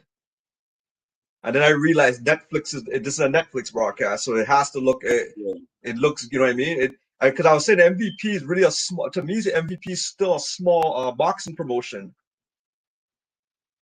But he's smart about it. He got KFC. See, look, this is what I was saying. This is what I'm saying because I know marketing. You see, a lot of people didn't really notice it, but you notice it. They got KFC logos in the corner. They got all these different DraftKings. logos. So they're not really paying for this whole event. KFC and all these sponsors. See, look, KFC, DraftKings, all of them, they're paying for this event. Jake Paul is not really coming out of his pocket. They're paying the fighters and everything. On the ring itself, on the ring mat itself, you see Intuit, MVP, Netflix, and DraftKings, for Yeah. example, right? But in boxing, Them the- they've always had corporate sponsors on the ring mat itself. But that's something new that we're seeing in wrestling now, like WWE. Oh yeah. I think That's where AEW what's gonna go get a lot of money from. That's where Dana White gonna get a lot of money from because yeah. they don't really like, I forgot how it was worded about with sponsors and stuff like that. They don't really get as much money from the sponsors. The people like Dana White get the majority of the money, which is crazy. If I'm wearing your logos and stuff, you're supposed to pay me accordingly. Like in boxing, it's people that get certain companies tattooed on their body. Like it's not real. It's like painted on their body, and they're advertised in a fight, or they're with on their boxing trunks and stuff like that. Both Johnson Yeah. and Gal, both of them, no nonsense, man. No smiley faces on them. No smiley Yeah. cheeks. They invest. They don't. They ain't messing around. Yeah. This the female Mexican style. Both of them, you Let me said? see.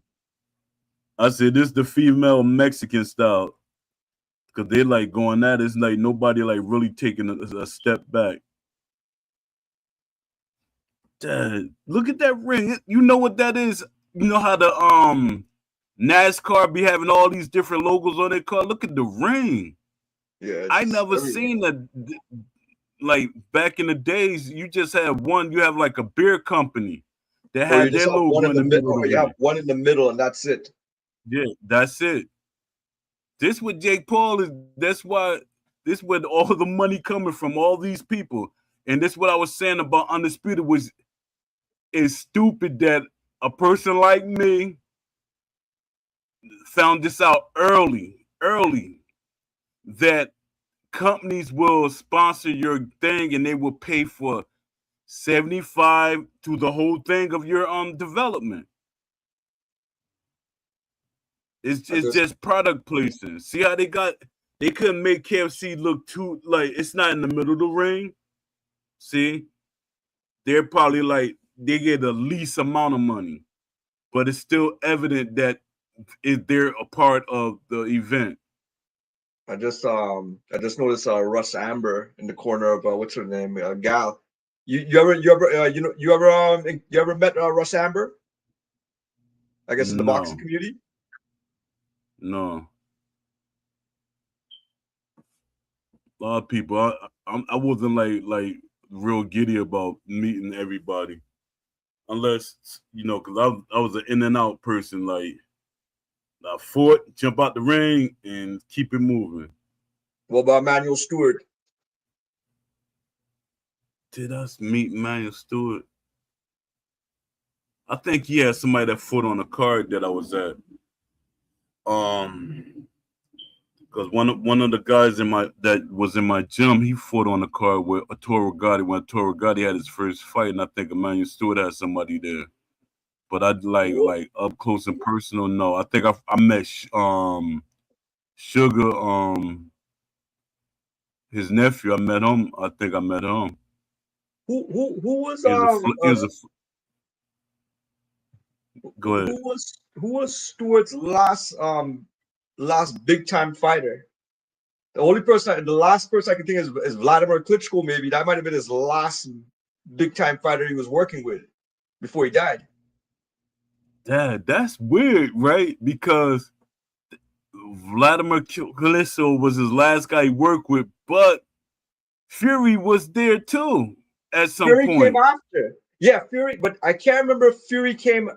I can't remember if he worked directly or after Stewart passed away. Then Stewart's I don't know if his stepson or his nephew or something, he took over Crunk Gym and they continued the legacy from there. I think I'm thinking that's when Fury might have came aboard.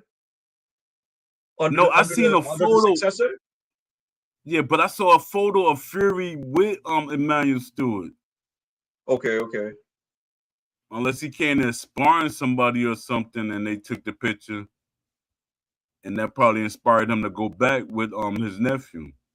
Talk But about yeah, I seen Stewart a now. picture. Talk about Stewart now. I'm thinking about Prince Nazim. He was under Stewart. Give me a second. Wow, I'm doing the show. I'm on the whole world.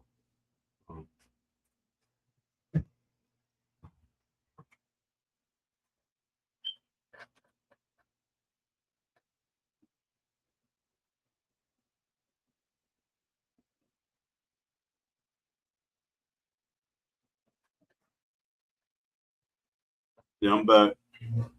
Yeah, Stewart. Prince Azim. That was his coach as well. Yeah, not his original coach. That's what messed him up when he went to Stewart. Stewart was trying. I thought that's when he was hitting his prime when he went to Stewart.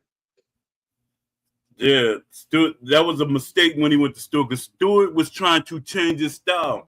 A great coach works with what works for you, especially when you're up there like that. Somebody that was in his predicament, he didn't have to change anything. He tried to make Prince Nassim fight conventional. That's not how he was winning his fights. So you think that's why he got why Barrera beat him? Yeah, because he was too unorthodox for Barrera. Once he made himself mobile enough, Barrera was taking advantage of it. He was second guessing himself. That's what I be saying. When you change trainers and the styles is so different, you're gonna second guess everything you do. That's why I don't like when boxers change trainers, because you're gonna second guess. That's why I be saying when MMA guys they come into boxing, they gotta wait at least a year and a half before they should be fighting. Because muscle memory gonna always be like, you're gonna be saying, oh, I can't kick. Oh, I can't grab him and throw him down. All these things gonna be in your mind. But if you've been sparring and all working out, boxing for to let your body get used to it, then you're not gonna do it. But that's how a lot of the MMA guys be losing. Because they trying not to kick you, not to grab you, not to do backhand punches and stuff like that. But good right example. Now, sorry, go on. Go ahead. Go. No, Conor McGregor. You see how he was doing them? He was doing backhands, doing all type of crazy punches. Because he didn't know boxing. They could have easily disqualified him. It's funny, but all the guys who try to cross over, they always take the biggest, well, because so much money, right? They can't Yeah, the refuse it. biggest payday. But there hasn't been one, let's just say in the last 10 years, I haven't seen one UFC guy do it the right way.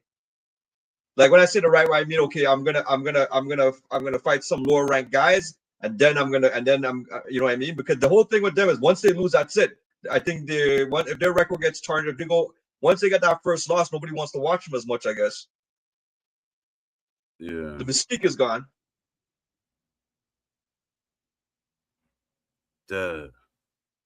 That's crazy that the boss sister fought so early. She should have at least been the third, like the one of the prelims before the co-main event. They got away. They let her fight early. Well, both this is a championship fight too. This one's for the bantamweight belt. Oh, okay. Back to back championship fights. Hey, you know who's fighting on the main undercard today? Friggin' Anderson Silva. He's fighting Woodley. Oh, they fighting each other. I thought they was fighting two different. No, they're fighting on this undercard. That'll be a good one too because the only thing is Anderson Silva's old now, man, and I don't know what he has in the tank. Both of them got that wear and tear on them, but this shows us as fans how Jake Paul had them in his back pocket. Well, Jake Paul knocked out Woodley, remember, which was a surprise when he knocked out Woodley. I don't think he should ever knocked out Woodley, man. Me neither, because Woodley was a stand and bang guy. Yeah, like Woodley wasn't no Nate Robinson. Nope. Physique wise and skill wise. Woodley was known for his stand up fighting. And it's like if you go back and look at it, you know, it seemed like he literally took that dive 2 times in a row. He slept him, man. That was the thing. Yeah. Talking about that. So I was saying that I think second round clean knockout for Joshua over Paul, but then because of who Paul is, right? There's a high chance this can be a TKO. They have to say, you know what I mean? The referee might just call a TKO just to make sure that, okay, it doesn't tarnish his reputation. So then they can have the next big fight. Yeah. Yeah, because if he gets slept, it's over. His career is over. It's done. It's literally over. He can't, there's no way he could come out and say, like, I know you guys were saying that, okay, well, the whole plan with this guy is that, okay, I last the whole 8 rounds against Joshua, even, you know, I didn't win, but, you know what I mean? He pulled a Rocky, then we'll say. Yeah, because my thing is, if he tried to last and he get banged on, I can see him quitting. Like Joshua, keep hitting him, and he say, "Oh, this guy got more power than I thought," and hit him like that 2 or 3 rounds, he might quit in the corner. Well, look at Ngannou. Ngannou got almost slept by and that only took 2 rounds for Joshua to do that. Yeah. And that was just last year, I think. That's within the last. That wasn't like 3 years ago. That was like within, I think, at least within the last 12 months. I think that fight happened last year. Yeah. Yeah, that's what helped him get his confidence back to fight. Because he, them losses. But this crazy though. Yo, I wonder how come they're not setting up. How come at no point I'm not hearing no talks about Wilder versus Joshua? Yeah, because see, I keep hearing that he's fighting what's called first, Chisora. That's crazy. That's super dangerous. Chisora is no spring chicken, but he's still dangerous.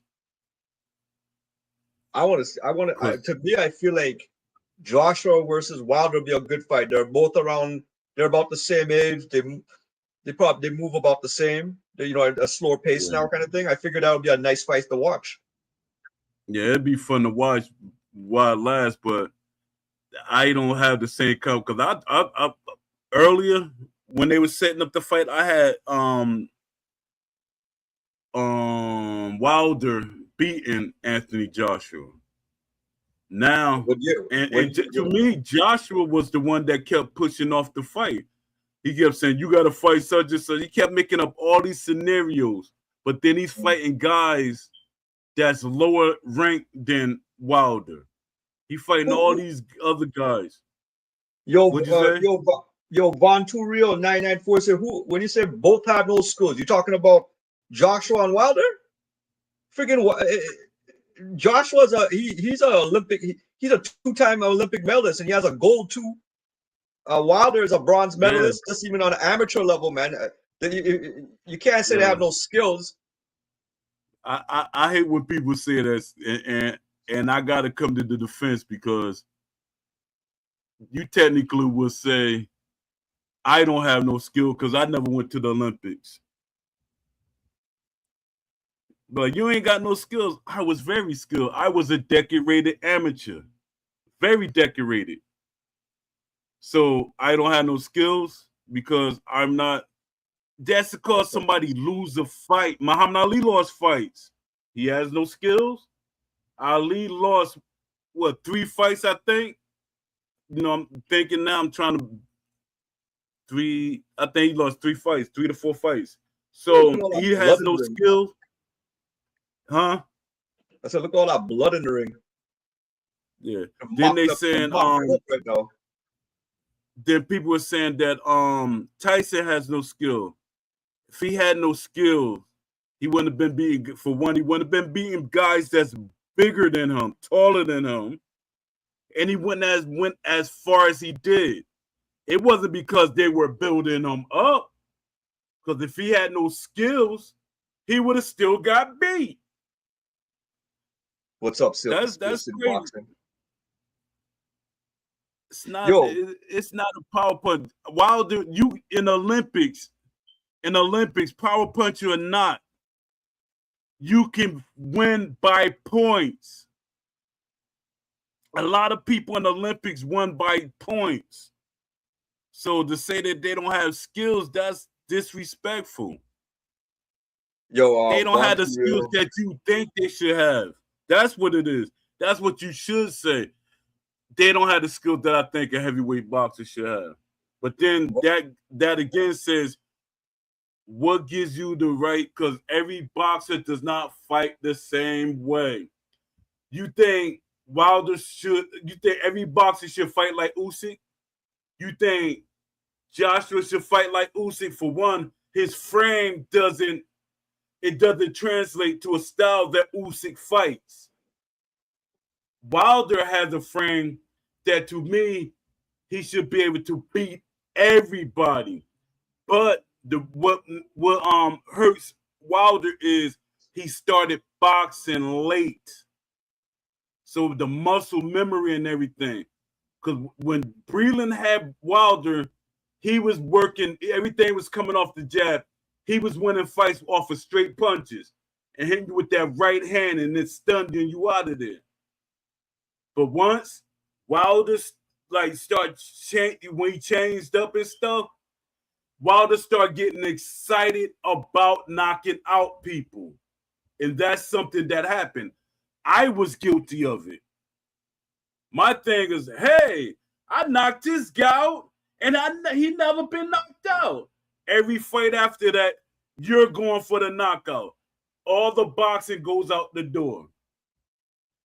Von Too Real, going back, he was saying there were no skill.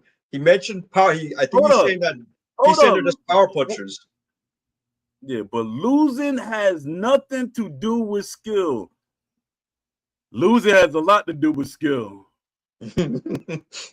Losing has a whole lot to do with skill. Yo, he's saying that Ali's the most skillful boxer. If we just talk about heavyweight division, right? Who was the most skillful heavyweight? Wow. Let's just send the last. If we put Ali in, then we'll send the last 40 plus. Let's say in the last 42,000, 40 plus 2 in the last 60 years. I think I could give you 5 off the top of my head. Eddie Chambers, Chris Bird, Usyk. I want to say Holyfield. Yeah, I put Riddick Bowe, because if Riddick Bowe didn't have skills, Holyfield would have dominated him. Yeah, you said Usyk has skills. Does Fury really have skills, or is he just a big man that knows how to use it? If Fury was smaller, let's say Fury was 6'1", do you think Fury would be winning fights like he's doing now? I don't think so. Doing the things he's doing, I don't think so. He's just a big guy with long arms. He know how to use his arms. That's what Usyk exposed him. For a boxing mind, I'm not saying you're not a boxing mind, but for a person that grew up in boxing and stuff, you look at Usyk. What Usyk did to a tall man, that if he was skilled, if Fury was skilled, he would have been able to dominate Usyk because he has long arms. But Fury was trying to bully Usyk because he looked at him as a small guy. But if you're skilled and you're knowledgeable, you know you should have been jabbing and throwing straight punches on somebody like Usyk. He gave up things for Usyk. He made the fight easy for Usyk. Yo, Vaughn is saying that Fury's footwork is crazy for that size, but yeah, and if it looks good. When is he doing the footwork? Is he overrating Fury's footwork? Because it didn't do much to him for when he went to fight Usyk 2 times. Exactly. That shows you that because Fury does what people do. It's called perception. You do a little move like you're doing footwork. He get in the corner and try to act like he's Muhammad Ali. Perception. Look who he did that against. Would he have did that to a so-called elite boxer? I don't think so. Fury is he's very strategic and smart about the way he promotes himself, the way he promotes perception of what he has to offer. Fury's not that skilled. Good example. Here goes a good example. Why did Steve Cunningham drop Fury? Small Steve Cunningham. He dropped Fury. But what happened was Fury started using his weight again. That's how he won the fight. It was a good chance that Steve Cunningham could have won that fight. But Fury Corner was smart to say, hey, stop giving him too much. Lean on that joke. He's small. You got to use your weight. I was a small heavyweight. I was fighting people 6'5", 6'6", 6'7". It was one fight that I had. I was fighting for it was a state championship.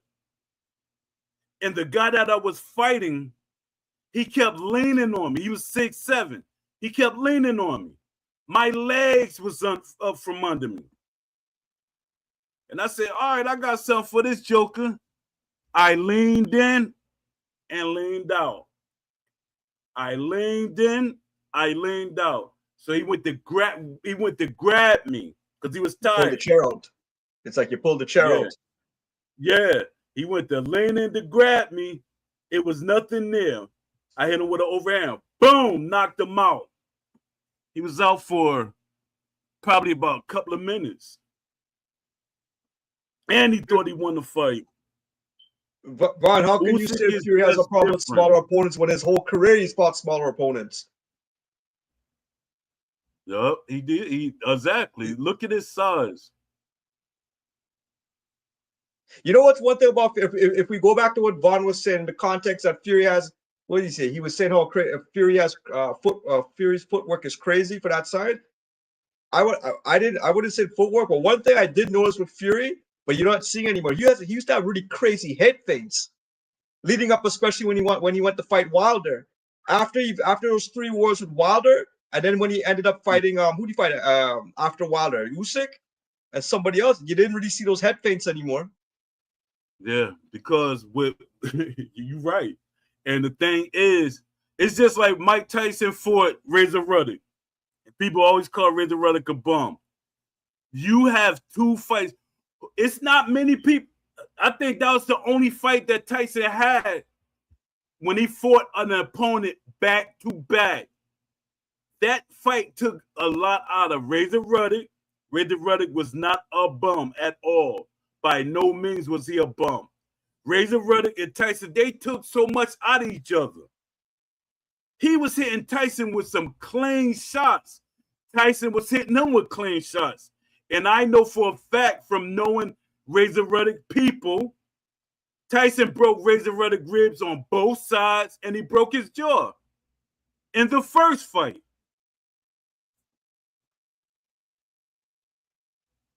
Size wasn't a problem for Tyson.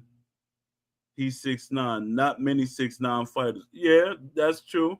Nah, That's you know, true. I don't believe that what Vaughn's saying. I don't believe it. You have an advantage when you're taller and you have that reach. Look at what's his name that's dominating the welterweight division. He's a super welter. What's his name? Fundora. Look at Fundora and look Oh, at Fundora's yeah. sister. Both of them. Look at them. Yeah. They're taking advantage of that. So like to say that because Tyson, I don't believe that. I think what it is Tyson's getting old now. Yeah.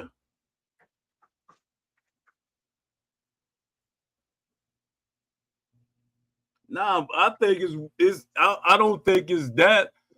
It's just that Tyson Fury had the people around him to make him use his weight.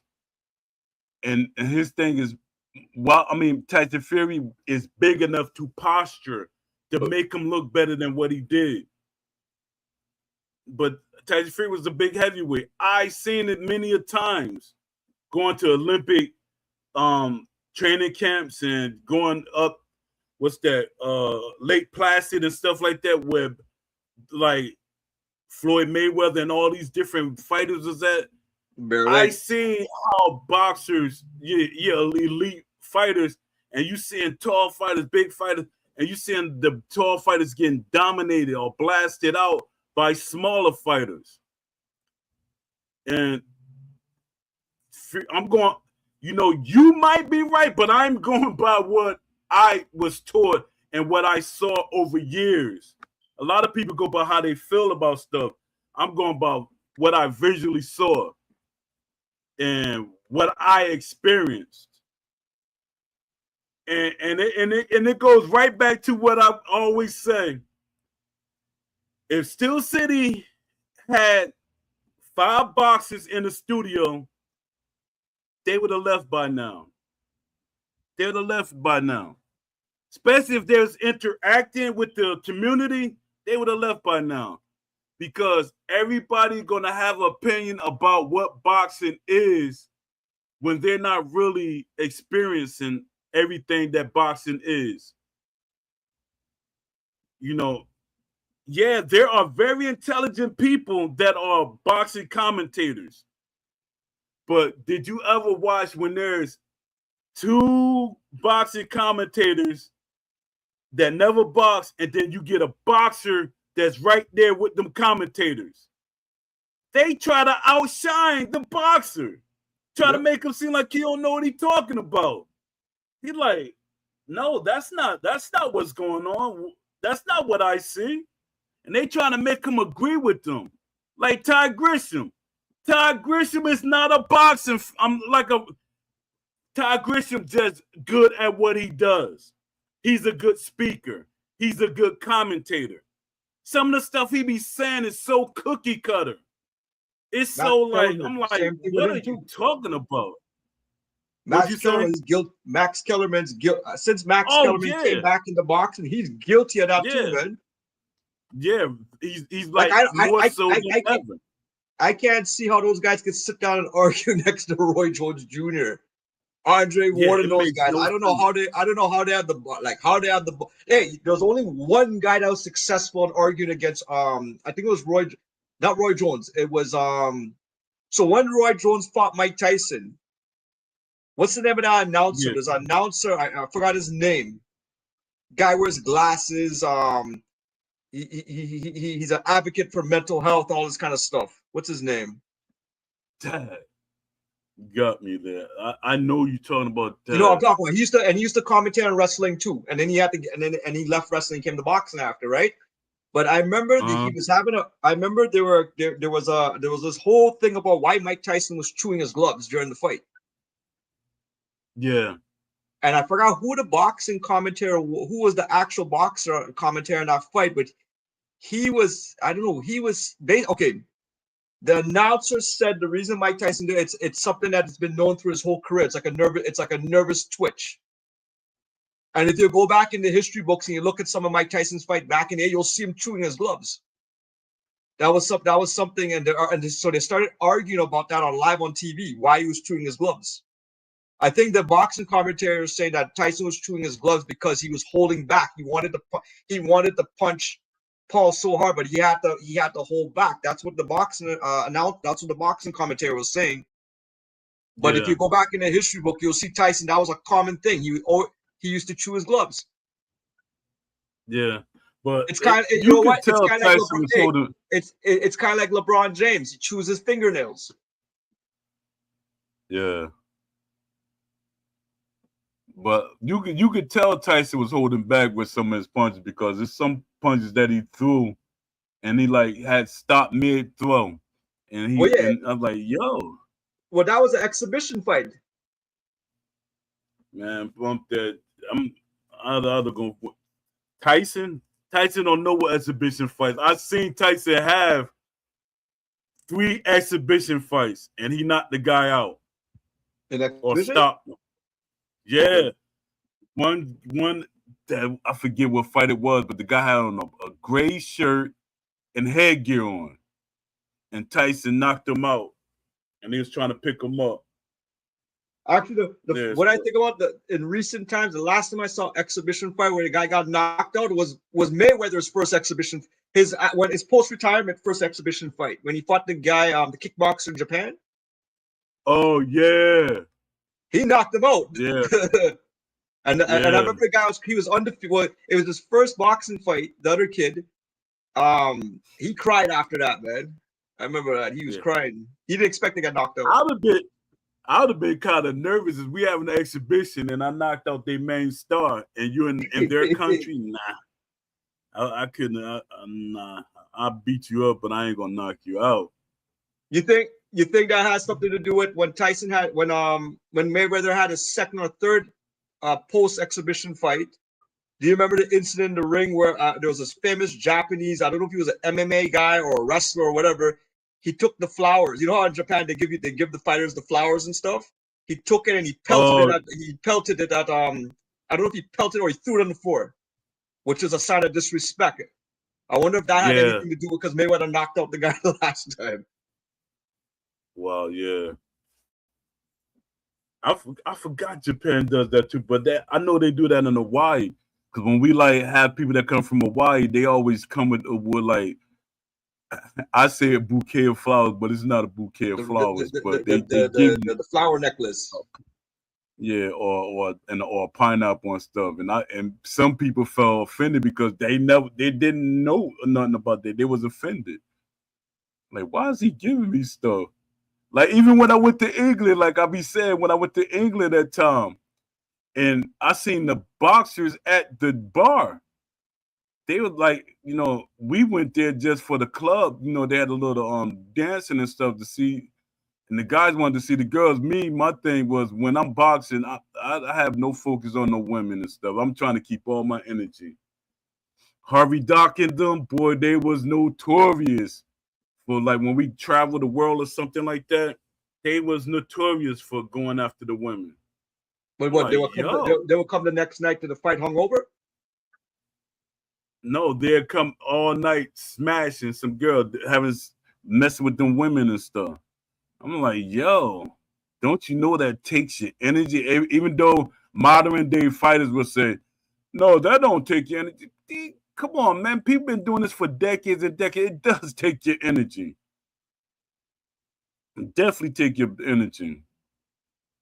I know firsthand it does take energy. Yo, do you see that question by Vaughn? No, let me see.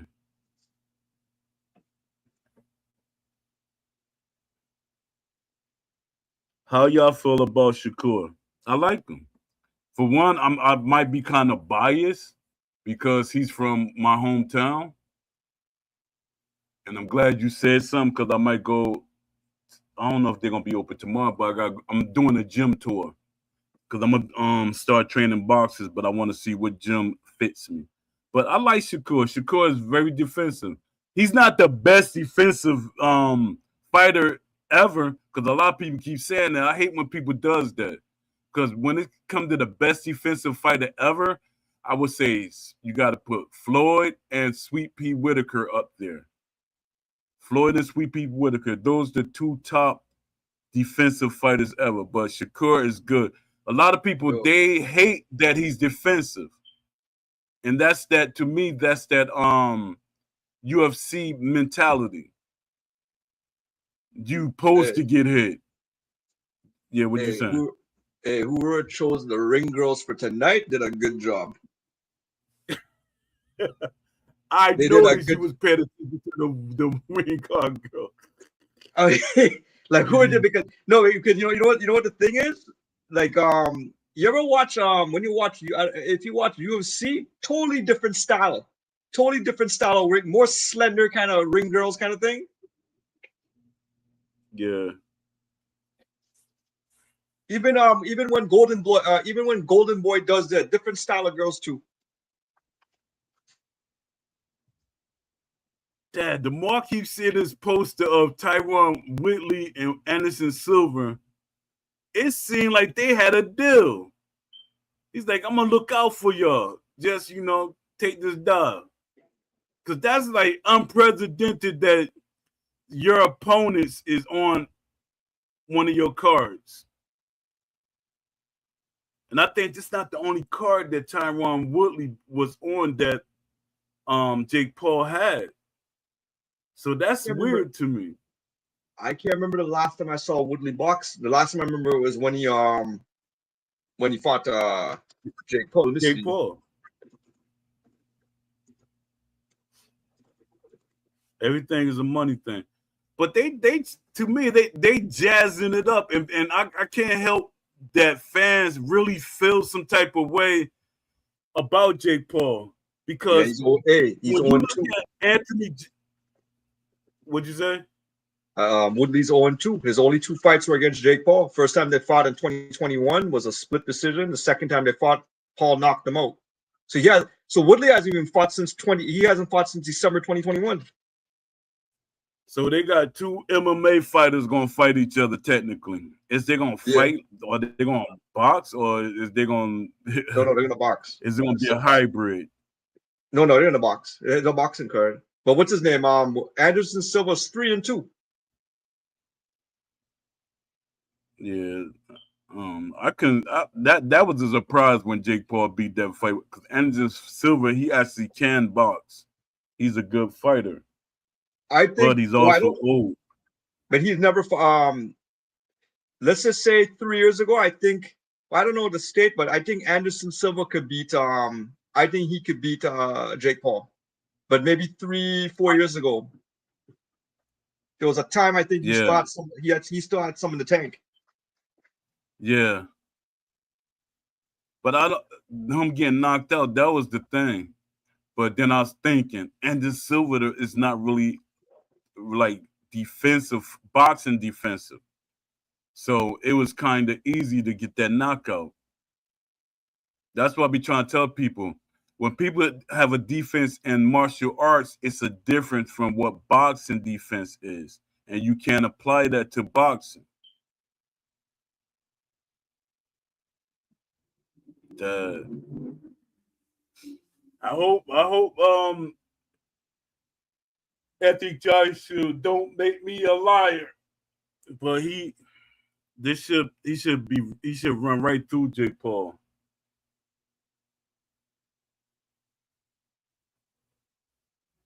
I just never liked how big he is. He's too muscular. He's 6'6". Yeah. Hold on, muscle tag. You see that punch he hit Klitschko with? He made Klitschko head almost touch his back of his body. But Klitschko, when I think back now, the first guy to really beat Klitschko, like the downfall of Klitschko, I think is when he fought Tyson Fury. Bruce. That was the first guy to officially take his titles away. And then after that fight, I think that's when he ended up fighting Joshua, and then Joshua finished him off. Lehman Brewster beat him. That was his first loss. No, but I mean during his championship run or before his championship run? Okay. All right. I see what you're saying now. Klitschko fought some good heavyweights and retired. When you can fight somebody that's like good and you make them retire, that means you got some good names and you're a good boxer. Well, Vladimir was holding that belt. I think it was until he was 40 years old, and that's when Tyson Fury finally caught him. There was a big age difference at that point. I think Tyson Fury was 28. Tyson Fury looks like an old 28, but I think he was 28 or 29 when he caught him. Yeah, but the thing that a lot of people don't realize is why they didn't have a rematch. Fury ducked that rematch. Yeah, Fury became a cokehead.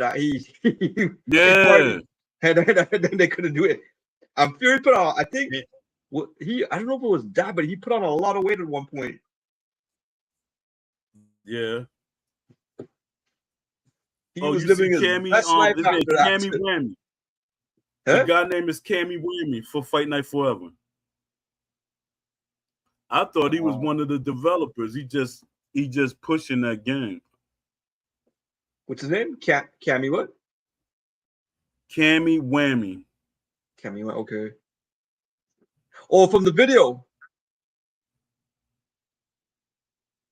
Yeah. CAMMY WAMMY. Cammy Whammy.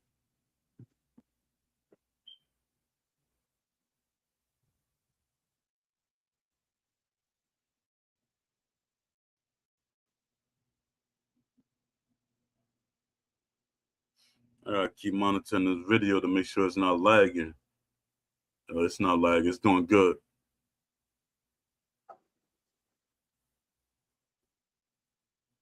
Oh, you back? I didn't even know you left. I thought you were still here, Lamont Davis. What you doing? You working?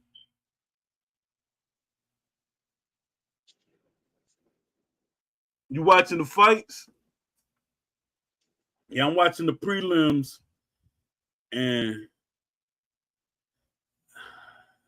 I'm not still in the fights. I'm going to one of my I'm going to one of my friends. I'm going to one of my friends' streams, and I'm watching the fight with him. We're gonna be talking, and there's a fight just gonna happen to be playing in the background. I'm not gonna admit if I'm stealing the streams, just in case of sponsors. Yeah. That word sponsor should be a thing. I'm like, once I start doing my research, and a lot of people start tagging me in on LinkedIn. They say sponsors. I never thought of that. One of the guys, because he wanted to make a boxing game, he said, I never thought of that. I said, yeah, they pay for everything.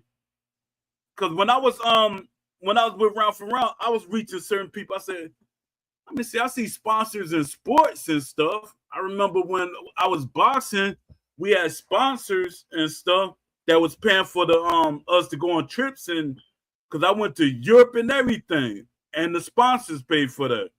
So I said maybe a boxing game could hold up, and they was giving us money. They don't pose it like it's a certain amount they could give you in the amateurs. So they was giving us like every week, every day, or for lunch, breakfast, lunch, and dinner. They give us money to go buy, I think $20 or something like that, to buy something to eat every day. So Yeah, they were sponsoring. They sponsored the plane flight. I think we was in first class and all that. So yeah, sponsors they can fund the game. Let me see, Lamont. Off tonight, watching the fights on my TV and watching, hearing you and AJ on my tablet. All right, I appreciate you, man. Hey, Paul, let me ask you Do this. you? I'm just Okay. noticing. I'm seeing Andre Ward. I'm seeing Layla Ali. Hey, Layla Ali showed up today, man. Holy shit. But I'm Wow. seeing Andre Ward, and I wonder what. Wait a minute. I wonder what Layla. How come Layla Ali is appearing? That's interesting because she's having all that heat with Shields, Yeah. and at the same time the MVP is really geared. They really promote themselves as a woman promotion for as not a woman but a female boxing promotion, right? What do you think's gonna Yeah. happen? You think this is kind of it's setting it up? Yeah. I kind of Yeah, think so. It would make sense, though. It would make sense. Is Clarissa Shields there though? I didn't see her yet. Yes, I'm Well, pretty sure she we probably won't know pop up. until like the by the third fight or so that if they might show her in the Yeah, crowd maybe. yeah. That'd be I've never great. That'd seen be Layla. great promotion. I can't remember the last time I've seen Layla Ali at any of the fights announcing anything. Yeah. This is like new. I think This at is I think at this point Layla Ali, she knows she been out the ring too long and she don't want to look bad. It gotta look good. The money gotta look real good for her to go in there and get beat on. mm. Yeah. But talk about Andre. So now I'm just seeing Andre Ward here, but I don't know why, but I just started thinking about Creed. What were your thoughts on? Did you see Creed 3? No. I don't think I watched any of the Creed's fight. I mean None. things. Okay, I'll None. save that. Then I'll I save think that I discussion watched for another some day. of it. Yeah, I I'll don't think save I that for watched another any day. of Once it. you watch it, I think Yeah. the only thing I'll say about the thing was that the first two Creeds there was still that connection because it's really a spin-off of the Rocky series, right? But there was really still Yeah. that presence of Sylvester Stallone.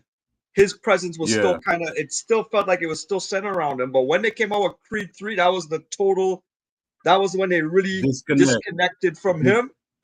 And uh, and in hindsight, when I first saw it, I was kind of, even as a fan, I was kind of, oh, he's like, why did they leave him out? You know what I mean? Like he's still part of the thing. But in hindsight now, after about 2 years since Creed 3 came out, Creed 3 could stand by itself. It's really its own entity now. So it was a good move yeah. by I guess the producers to get rid of Stallone kind of thing, right? Yeah. Yeah. But Because I had to phase out at some time. yeah, but at the same time, the music, some of the like one of the things about the Rocky movies was that when he wins, you would hear that sympathy, that what do you call that orchestra music, every that popular song, whatever. Yeah. It would hype you Yeah. up to get Yeah. that thing. They when I in Creed 3, they should have went at a different. They should have got rid of that music. They tried to still. I guess they're trying to pay a montage to the Yeah. original series, but they should have went in a completely different direction, man. I think that kind of spoiled it Yeah. at that point. But they try to let them know that's still part of that brand, of that Yeah, Rocky yeah. brand. Or what's called Vaughn said, y'all play Undisputed. Of Me, course. no, I haven't played Undisputed, and I'm being honest. I haven't played it since the early access. I got it. I have the game, but I don't see no use in me playing it because all I'm gonna do, I will be on here. I will be Beast 2.0, and I Mm. don't got time for that. I don't got time for that. I'm just gonna keep saying what I say in a calm manner instead of like super ranting because I watch videos. To me, I feel like if I'm just watching other people playing it instead of me playing it, because I'm probably pop up in one of them leagues. They'll convince me to be in one of them leagues, and I don't like doing that. I don't like because them leagues there, it's pretend it's like two girls having a tea party. That's the vibes I get with leagues. Like two little kids at a tea party pretending they drinking tea, and they got all these imaginary friends around them. Oh shit, Vaughn! I It, play Undisputed. I started picking it back. I took a little break when they came out with 2.0, but I started playing again last week as a 2.05. But other than that, I've been watching a lot of people play online too. I've been watching what's his name? Narco. Narco. I watched the other day, what's his name? He's on Narco this here. gaming. Yeah, Narco game. Narco gaming. I've been watching the other day I was watching what's his name? Oh God, I was just talking just now. Shaolin Phase. I started looking at his Twitch. Who else I'm watching on Twitch? I watched a bunch that guy from Finland the other day, Jaipax. Who else I'm watching right now on Twitch? I used to watch on YouTube. I used to watch Peroxis and Crooks. I stopped watching those guys. I just stopped Yeah. watching them. But Why you stop watching? Why? But I do like although I'll say some negative stuff sometimes, I do like Peroxis's content, but I'm just too but I'm turned off by a lot of these guys who associate themselves now with the Crown League, just knowing what's going on with this game. And I don't watch Crooks at all anymore. I only watch Crooks now to follow the keep up to date with Undisputed news, but I don't like to watch his fights anymore. Yeah, to me, Crooks be jazzing. He be jazzing hard. I hate to say it, but I gotta tell the truth. One thing about me, I gotta tell the truth. Crooks be like, he make everything look like it's the best thing in the world. Well, that's why I like watching his news reports. I enjoy watching his news reports, kind of for that. He be selling it. Yeah, he be selling it. He be selling. He be like, yo, I don't even want to try to repeat what he be like, yo. But I was like, yo, man, it's not really that big. And then he shows that he's a casual fan of the sport of boxing. He shows it. Hey, this is gonna sound like this is gonna sound like big time disrespect, but I would love. But if we were to replace Jack Shep, I would replace him with Crooks. For real? Oh man.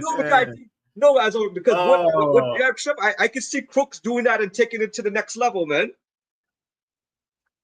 Oh man, I don't know. I see what you're saying.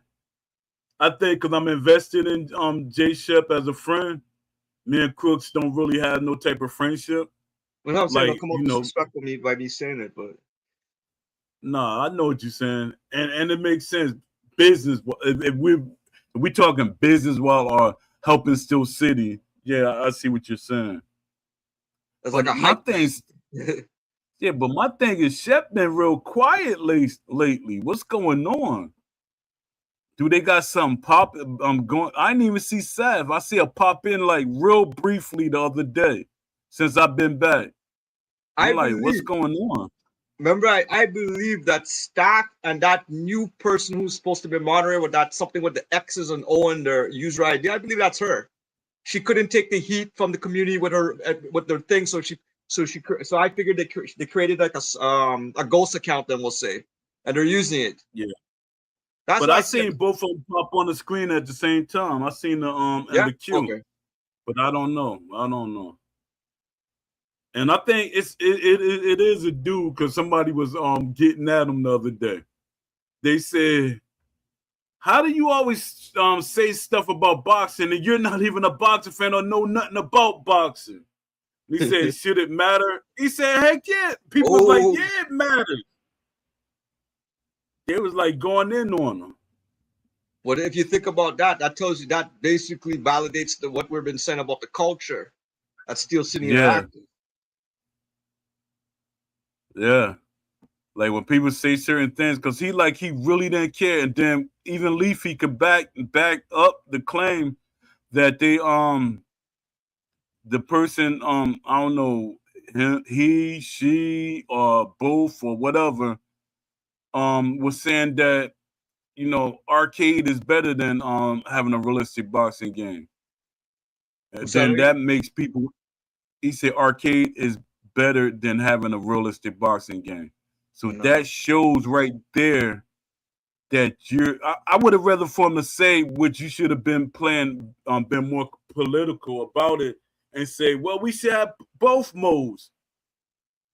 But his thing was, no, we should be arcade, and that shows how much you know about gaming right now.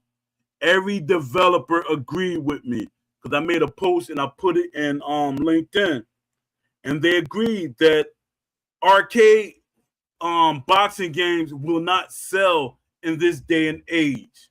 It has to be a hybrid, or it has to hide behind the word it's a realistic sim, but it's going to be a hybrid leaning towards arcade.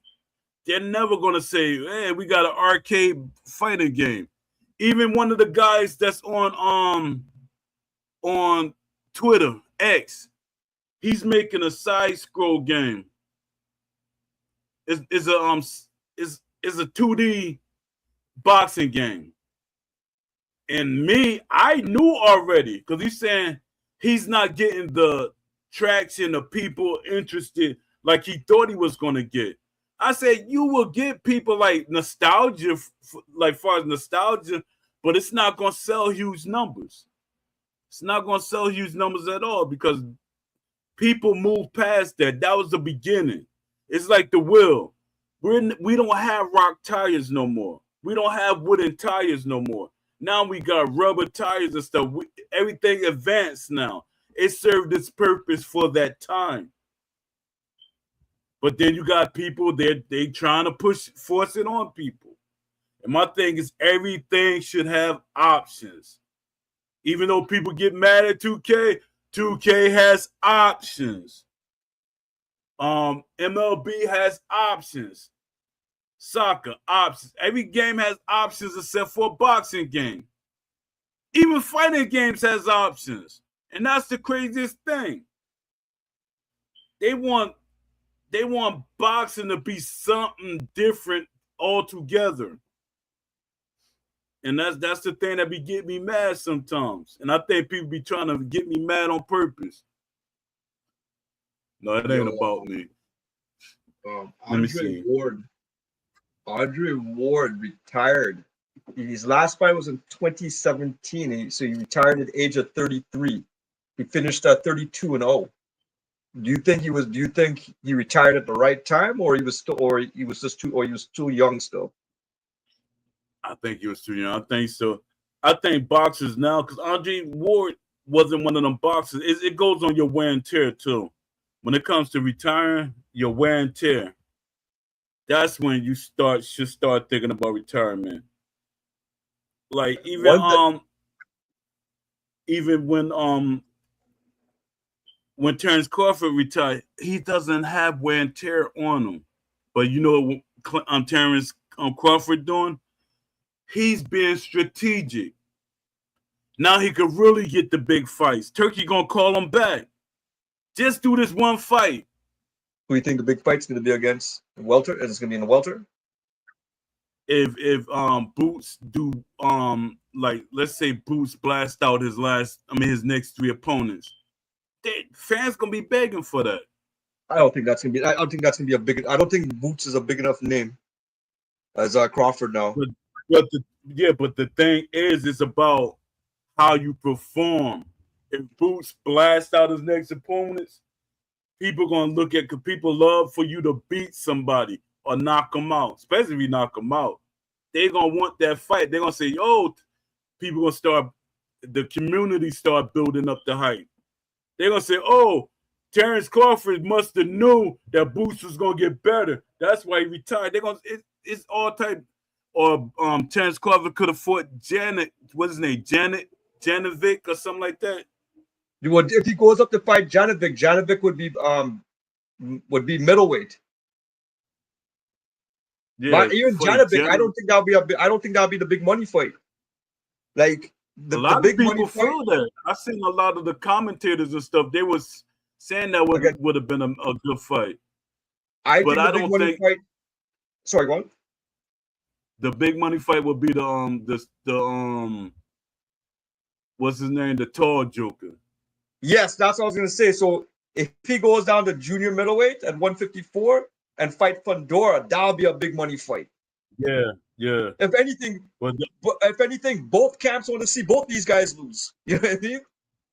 yeah, but the thing is, right now, when it comes to when you keep especially when you old, gaining and losing that weight, you know, he gained that weight to fight Canelo, and then he gonna drop back down to fight Fundora. Because Fundora big enough to gain the weight. No, you come and meet me at this weight. Mm. Because But Fundora is a big fighter. So Fundora, if he keep fighting, which I doubt he's gonna fight that long, but if Fundora is like, let's say Fundora fight 5 or 6 more years, Fundora is big enough to eventually end up as a light heavyweight or a heavyweight. Because his body is built, but you think he's a thin, you his think he'll frame is you too think his thin. body will fill in more as he gets older? Yeah, because he's because when I was boxing, they say when people like that, you know, because you got your off days, so that shows what weight you can hold. We don't know how hard he trains to slim back down to, you know, what's his fight weight and what's his walk around weight. He might be a light heavyweight, and we don't never know it. So if you're a light heavyweight, you close to that heavyweight. Here's the other big money fight. I think would happen if he was to go down to welter and fight Devin Haney. Ooh, If Terrence Crawford was, Crawford? yeah, they're gonna fight Devin Nah, Haney at welter. No, that ain't a money nah, fight. You don't think so? Nobody wants to see none of Devin this. Haney. Danny, hey, No, it's Haney had not that. his last fight was pretty good, man, Yeah, but and it's he's not undefeated. that. We gotta look at Terrence Crawford is an older fighter. Terrence Crawford is like Too 37, risky. 38. So you think it's Yeah, too it's too risky to risky fight? to drop that weight. It's too risky to drop that weight at his age. What? Devin Haney filled into the weight that he's in. He showed it because a lot of people kept saying, no, Devin Haney was killing himself to make that weight. You can look at him. It's not people making up stuff. He looked like he was anemic. You can see his bone structure, his ribs showing. I'm like, yo. But then when it comes fighting, like the way that joker rehydrate, that was crazy. But it takes you longer to rehydrate than that. People You be know what? thinking you can rehydrate the day before your fight or a couple of hours. It's never gonna happen. You know what might be a good fight too? Just what's his name? I'm seeing here Khalid Plant. He's the interim WBA super middleweight champion right now. Khalid Plant, and that's crazy. I don't know. I never heard that name. All these names keep popping up out of nowhere for me. Yeah, that's Otherwise, there's crazy. no way Crawford. I don't think Crawford could go up and fight light heavyweight and go fight Dimitri Bivol or even Benavides. No, no. Too big. See, Canelo was big for his weight already. That's why it was kind of easy for him to fight them guys. Canelo is a big midget. Yeah, he's fighting them guys. And he wasn't successful with Bivol. He like lower tier guys, yeah, he'll get them out of there. But you know, like Demetrius Bivol or he lucky he didn't fight Better Be man. Better Be, yo. He would Yo, have killed he would have killed Canelo. Vaughn's I think he asking was Mayweather versus Crawford.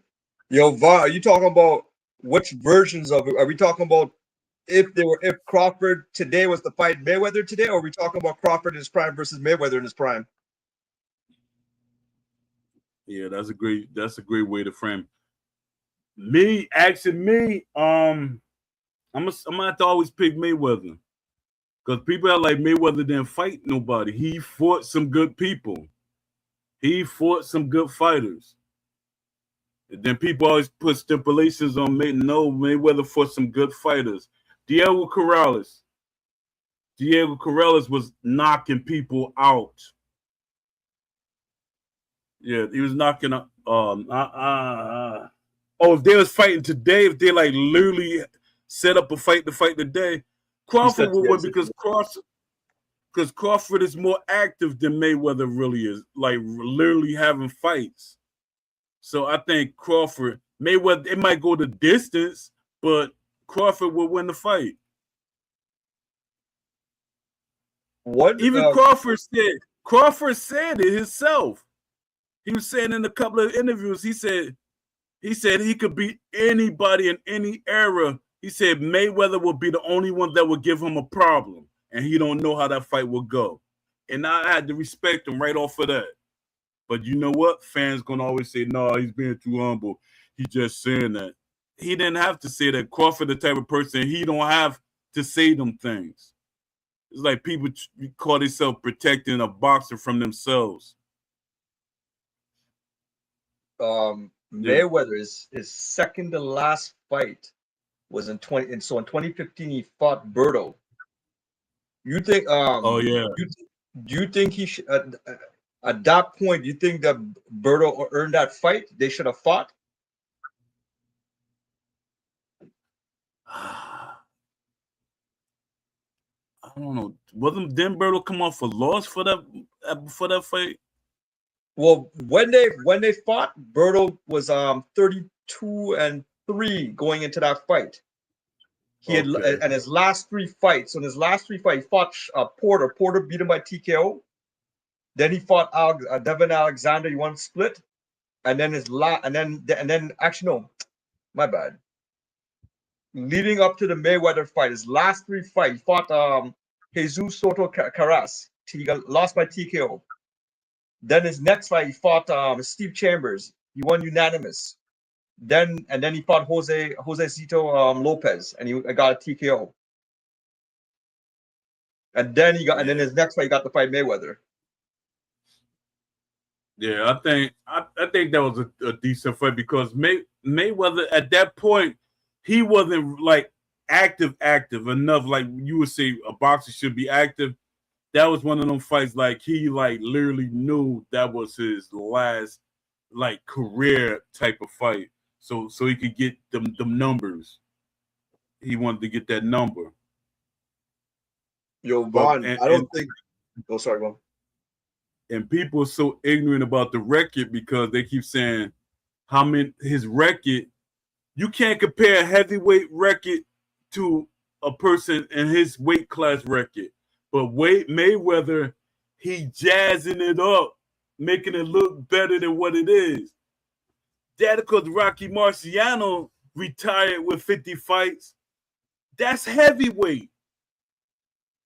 And what you did, because if you want to say best records, even though he has no losses on his record, Duran had a better record overall. If you want to be serious about it, there's a lot of fighters that had more fights than him.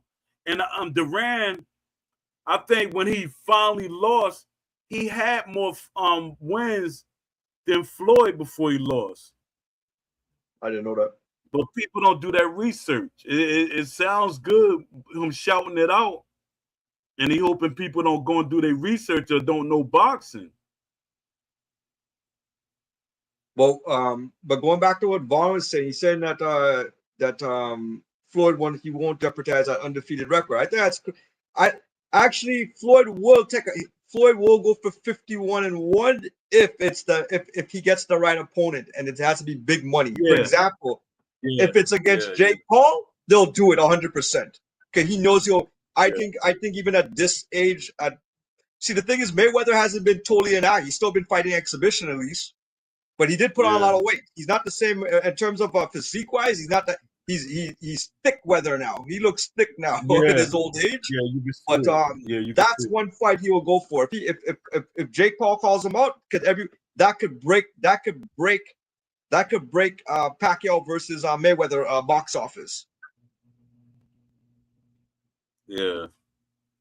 I think up to this day, actually no, Pacquiao versus Mayweather was number 2, and number 1 is when he fought Conor.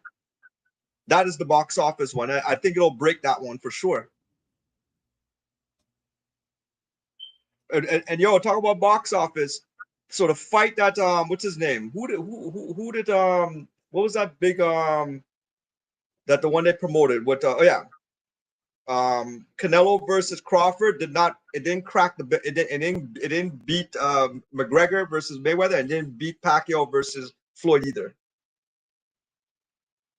Yeah, so that mean it wasn't like what people see. A lot of people be jazzing it up to be like more than what it was. And Well, you know why? You know why that's happening? Because TKO wants to make it look like you'll make money with them if you join their boxing league. Yeah, they really do. That's their thing. Like they'll make money, but they want to make it seem like that if you in this day and age you'll make more money than what Mayweather and those guys were doing. Yeah, that they really are. I want to see how they're gonna set up their fights when they happen next month. I want to see how the whole thing gonna set up, because I think that like I was talking about this with somebody, that they're gonna ruin a lot of boxers' careers. Their record's gonna be like MMA fighters, and they're not gonna generate the money that they're like. Why are we generating money? Because when you got that undefeated boxer that's built up, and you seeing them get knockouts and all that, and then people want to see him. They want to see somebody beat him. Ooh, that has the illusion. He got to have the illusion of he can beat him. You want to build him up. That's how you gain fans. But if every fighter in boxing, the casual fan will not pay for it. If you got boxers, because they look at boxing and UFC kind of differently. You know this boxer got 5 wins and 5 losses, or 15 losses and 5 wins, something like that. But in boxing, that doesn't carry the same weight. Fans gonna be like, "Oh, he 5-5. I don't want to watch him. He a bum." They're gonna say that immediately. They do it already. Vaughn said that Canelo versus Crawford was boring. I disagree with that statement. I disagree with that. This is Vaughn. Why you say it was boring? That says a lot. That was a great fight, man. Yeah, that says a lot. Unless you just wanted to see a knockout or something, but I thought that fight was really good, man. Wow, Vaughn, that right there, right? That says a lot. That says a lot. You really said a lot to me just by posting that. Actually, it was boring. Same guy earlier, I was talking about skill. Did you see Crawford's skill on display? Holy shit! Yeah, like, even what's gone. And this what I be saying about how fans speak for the boxers. Canelo even said he had skills.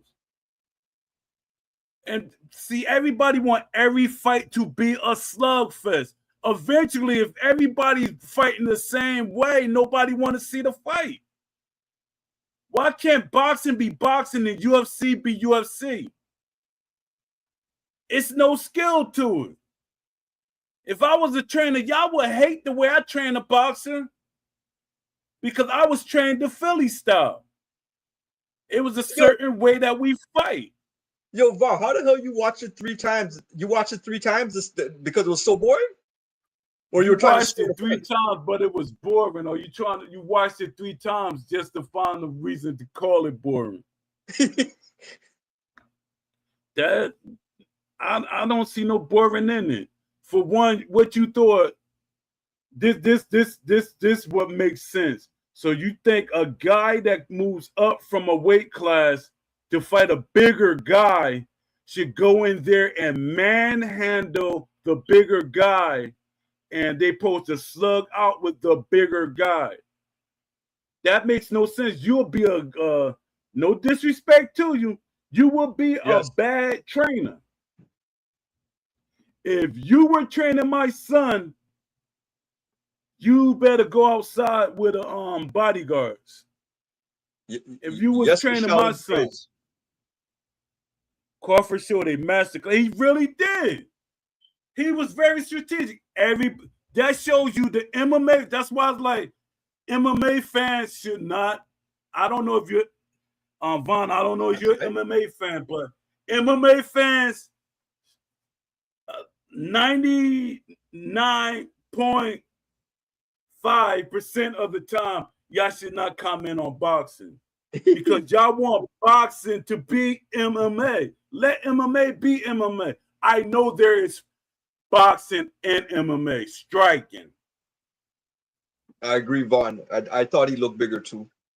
Yeah, he looked bigger than him, but listen to But what you're saying. But the announcer said Canelo looked bigger, but he still had to move up. When you move up, from my experience as a boxer, when you move up to another weight class, your speed leaves you. But Terrence Crawford, because of him being a great athlete, he worked on that. He had to adapt his style. Yeah, Crawford looked bigger. Canelo is small for his weight class. He's small. That's why I said he a midget. He's not like Isaac Cruz type small, but he's small. He's just skilled. That's why he had to make sure he was skilled. Canelo is very skilled. So you got Crawford that's skilled and Canelo is skilled. It's gonna be boring. It's gonna be boring to some people, just like Shakur Stevens' fight against Teofimo. It's gonna be it has a lot of potential to be very boring, but people want that fight. Dream fight.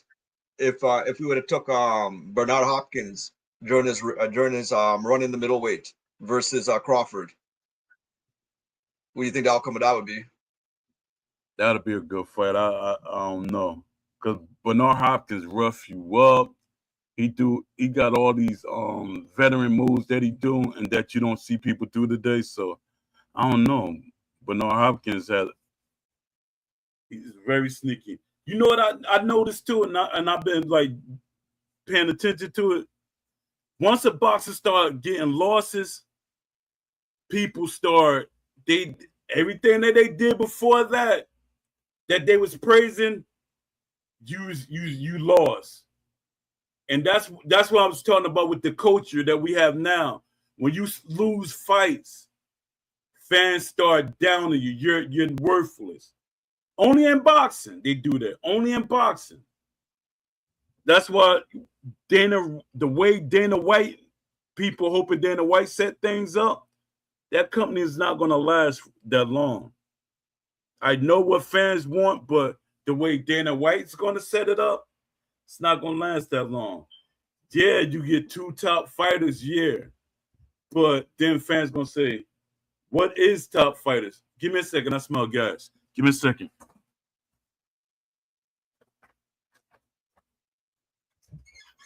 I don't know if anyone's watching Harvey versus Cervantes. This is a good fight right now.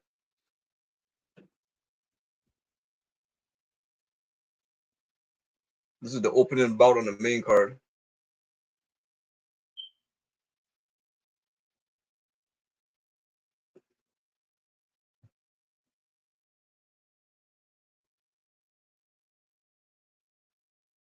It's looking like, what's his name? Is it Harvey? He's looking like he's close to knock this guy out.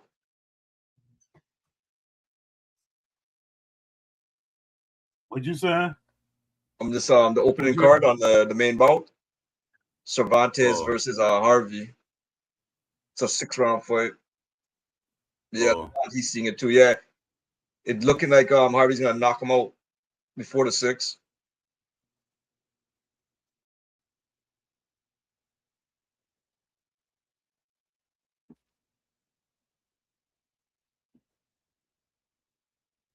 I gotta get to my connects. I gotta set up my connects. All right, cool. Well, I'm gonna sign out. Yeah, I'm about to log off too. It was a good show. Unless hold up, it looked like okay, okay. I was getting a little nervous because I thought it was doing the same thing. Let me see. It's either you speed or power. That leaves you when you more up in weight. Yeah, power is the last thing that leaves you, not the speed. Power, that's the last thing. George Foreman, he proved it. It's a lot of especially back in the days, boxers were old. They were old, still fighting. I think even Jack Johnson was fighting for when he was older. But that's the But, last thing that leaves you, your power. but yo, when they say last, okay, but when they say your power is the last thing leave you, as you get older, you start to lose muscle mass. And if you're Yeah, losing but speed still at the you same strong. time, how do you maintain that power then going into your old age?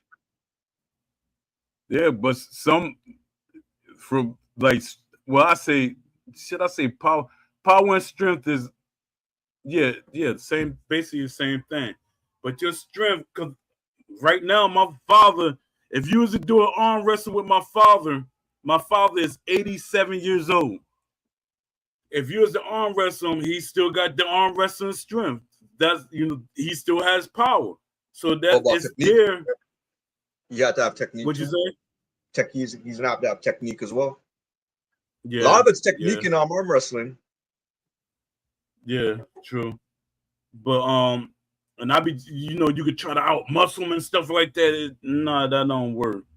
Like I got a friend, his name we call him Raheem, the dog man. This joker be running around. He always running with his dogs. Each one of his dogs, he'll run them for 3 miles, run the mountains and stuff like that. The mountains is I think it was 12-mile run when we used to run it. This guy was young and that joker smiling, got all the veins in his face and stuff, and that's all he did. And he was strong. I said, Dad, gone. He was strong, but it shows your power.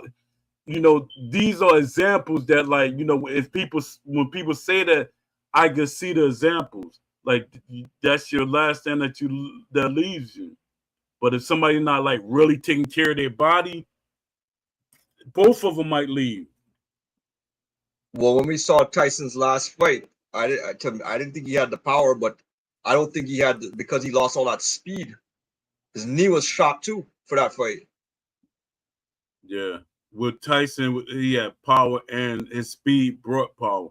It's like he had two dynamics about his style. But him is like he was on survival mode. Yeah. All right, so we about to go because the main card started. You said right? No, it started now. This is the first fight in the main card right now. All right, so till tomorrow, we got another show. I'm glad that we had a full show today. Yeah, it went good. Yeah, so I guess I resolved that, and I think it's gonna happen again once I download another video. What I'll do, But I'll check for you I'll check for you later on Discord. I'll take a look to see if Oh, thanks, Jai Pack. Just said we had a great Jai Pack. Just said we had a great podcast today. yeah, tell him we appreciate him. We got to get him on. We got to get him Yeah, on Jai him Pack. verbally. We want to hear from your region of the world what the hell's going on with Undisputed. It's important just to get some global feedback on this game that's Yeah, disappointed so many people, man. yeah, Especially too that the word has to spread. These guys should be developed. They have 2-3 years. They could still fix the issues where they refuse to do any development and rip off the fan base. yeah. I'm trying to get what's call him up on here. I'm trying to get Lamont Davis up on here, man. I keep telling y'all this is not post show. This is our show. This is our show. Come on here, speak. Let the Yeah, fans hear you. we have If you got a list, if you got a different your the way you talk or whatever, we don't care. we could I have don't like care. You sound like Buzz Bunny. we could have over 20 people on this and this live podcast all going at once kind of stuff. And I think you see the thing is you see in the Discord and that Undisputed Discord, they have total power over the people there.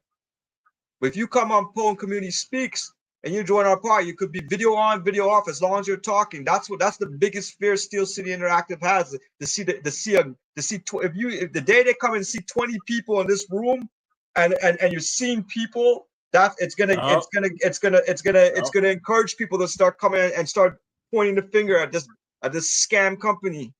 That's all it takes, man. Once you start think about, man, you see a lot of when people want to protest, man, you have those Zooms and you start to see a gallery full of people.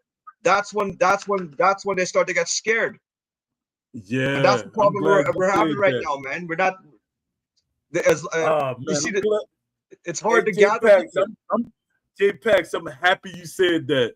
Now you got my marketing and promotional mind. Now I'm gonna start making like videos and stuff like that. Yeah, trying man. to pull people in. And you know what? And what we're doing is hard too, because when you have certain, I'm not saying all, but when you have certain Crown League creators on that bandwagon, and those are some of the loudest voices for the community right now. But you see, when you have them and they're not really speaking hard truth about what's wrong with this game, and really asking CSI Steel City, why aren't you have 2 to 3 years before actual Undisputed 2 comes out. Why stop developing this game right now? It makes no sense. You sold 1.3 million copies. You're making it seem like you only sell 5,000. Unless you guys lied and you didn't really sold 1.3, but you only sold 250,000. But they're bragging they sold 1.3 million. Yeah, but I think the way EA is, they petty. They can't let that happen because it makes them look bad. Yeah, companies they saw that, or did they really? You really made a point though, but did they really see the numbers, or they really know?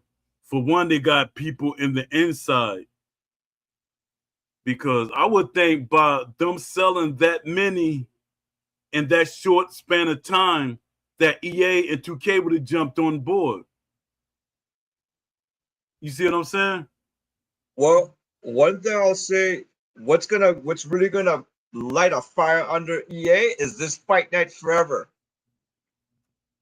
Hopefully, it might be lit under them for the wrong reason. Well, it's gonna scare them because I'm pretty sure one day if they go and I'm pretty sure they could see how many people downloaded it. If they see a lot of people down and there's a lot of talk about it, then they're gonna come. I think that'll speed it up. That'll come back into the boxing game. Yeah, but my thing is, people was buying it like that. Like more people start buying it. Like I think 2 or 3 years later, that's how they got the million buys.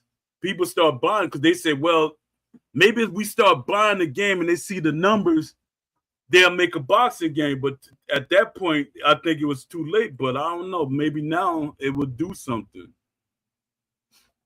Well, but I think the main thing with EA, PC fan base with sports is not as big as it's not that big. It's gonna get big now because we're in this recession. So if you notice, did you notice how EA is one of the biggest thing with EA Sports? I think back it was around, I want to say around 2009, 2010. That's when they stopped doing releases on PC. Now they're bringing it back. You notice the FIBA series or the soccer series that they're coming back on PC. So I suspect a lot because of the recession. I think a lot of games are going to come back on PC because they have to make money. Yeah, and that's a huge fan. I mean, it's not a huge fan base, but that's a fan base you want to get. All right, I'm watching the fight, so I'm about to log off. All right, man. All right, I'll see you tomorrow. All right. Peace to everybody that came out from me and AJ Pax. Salute.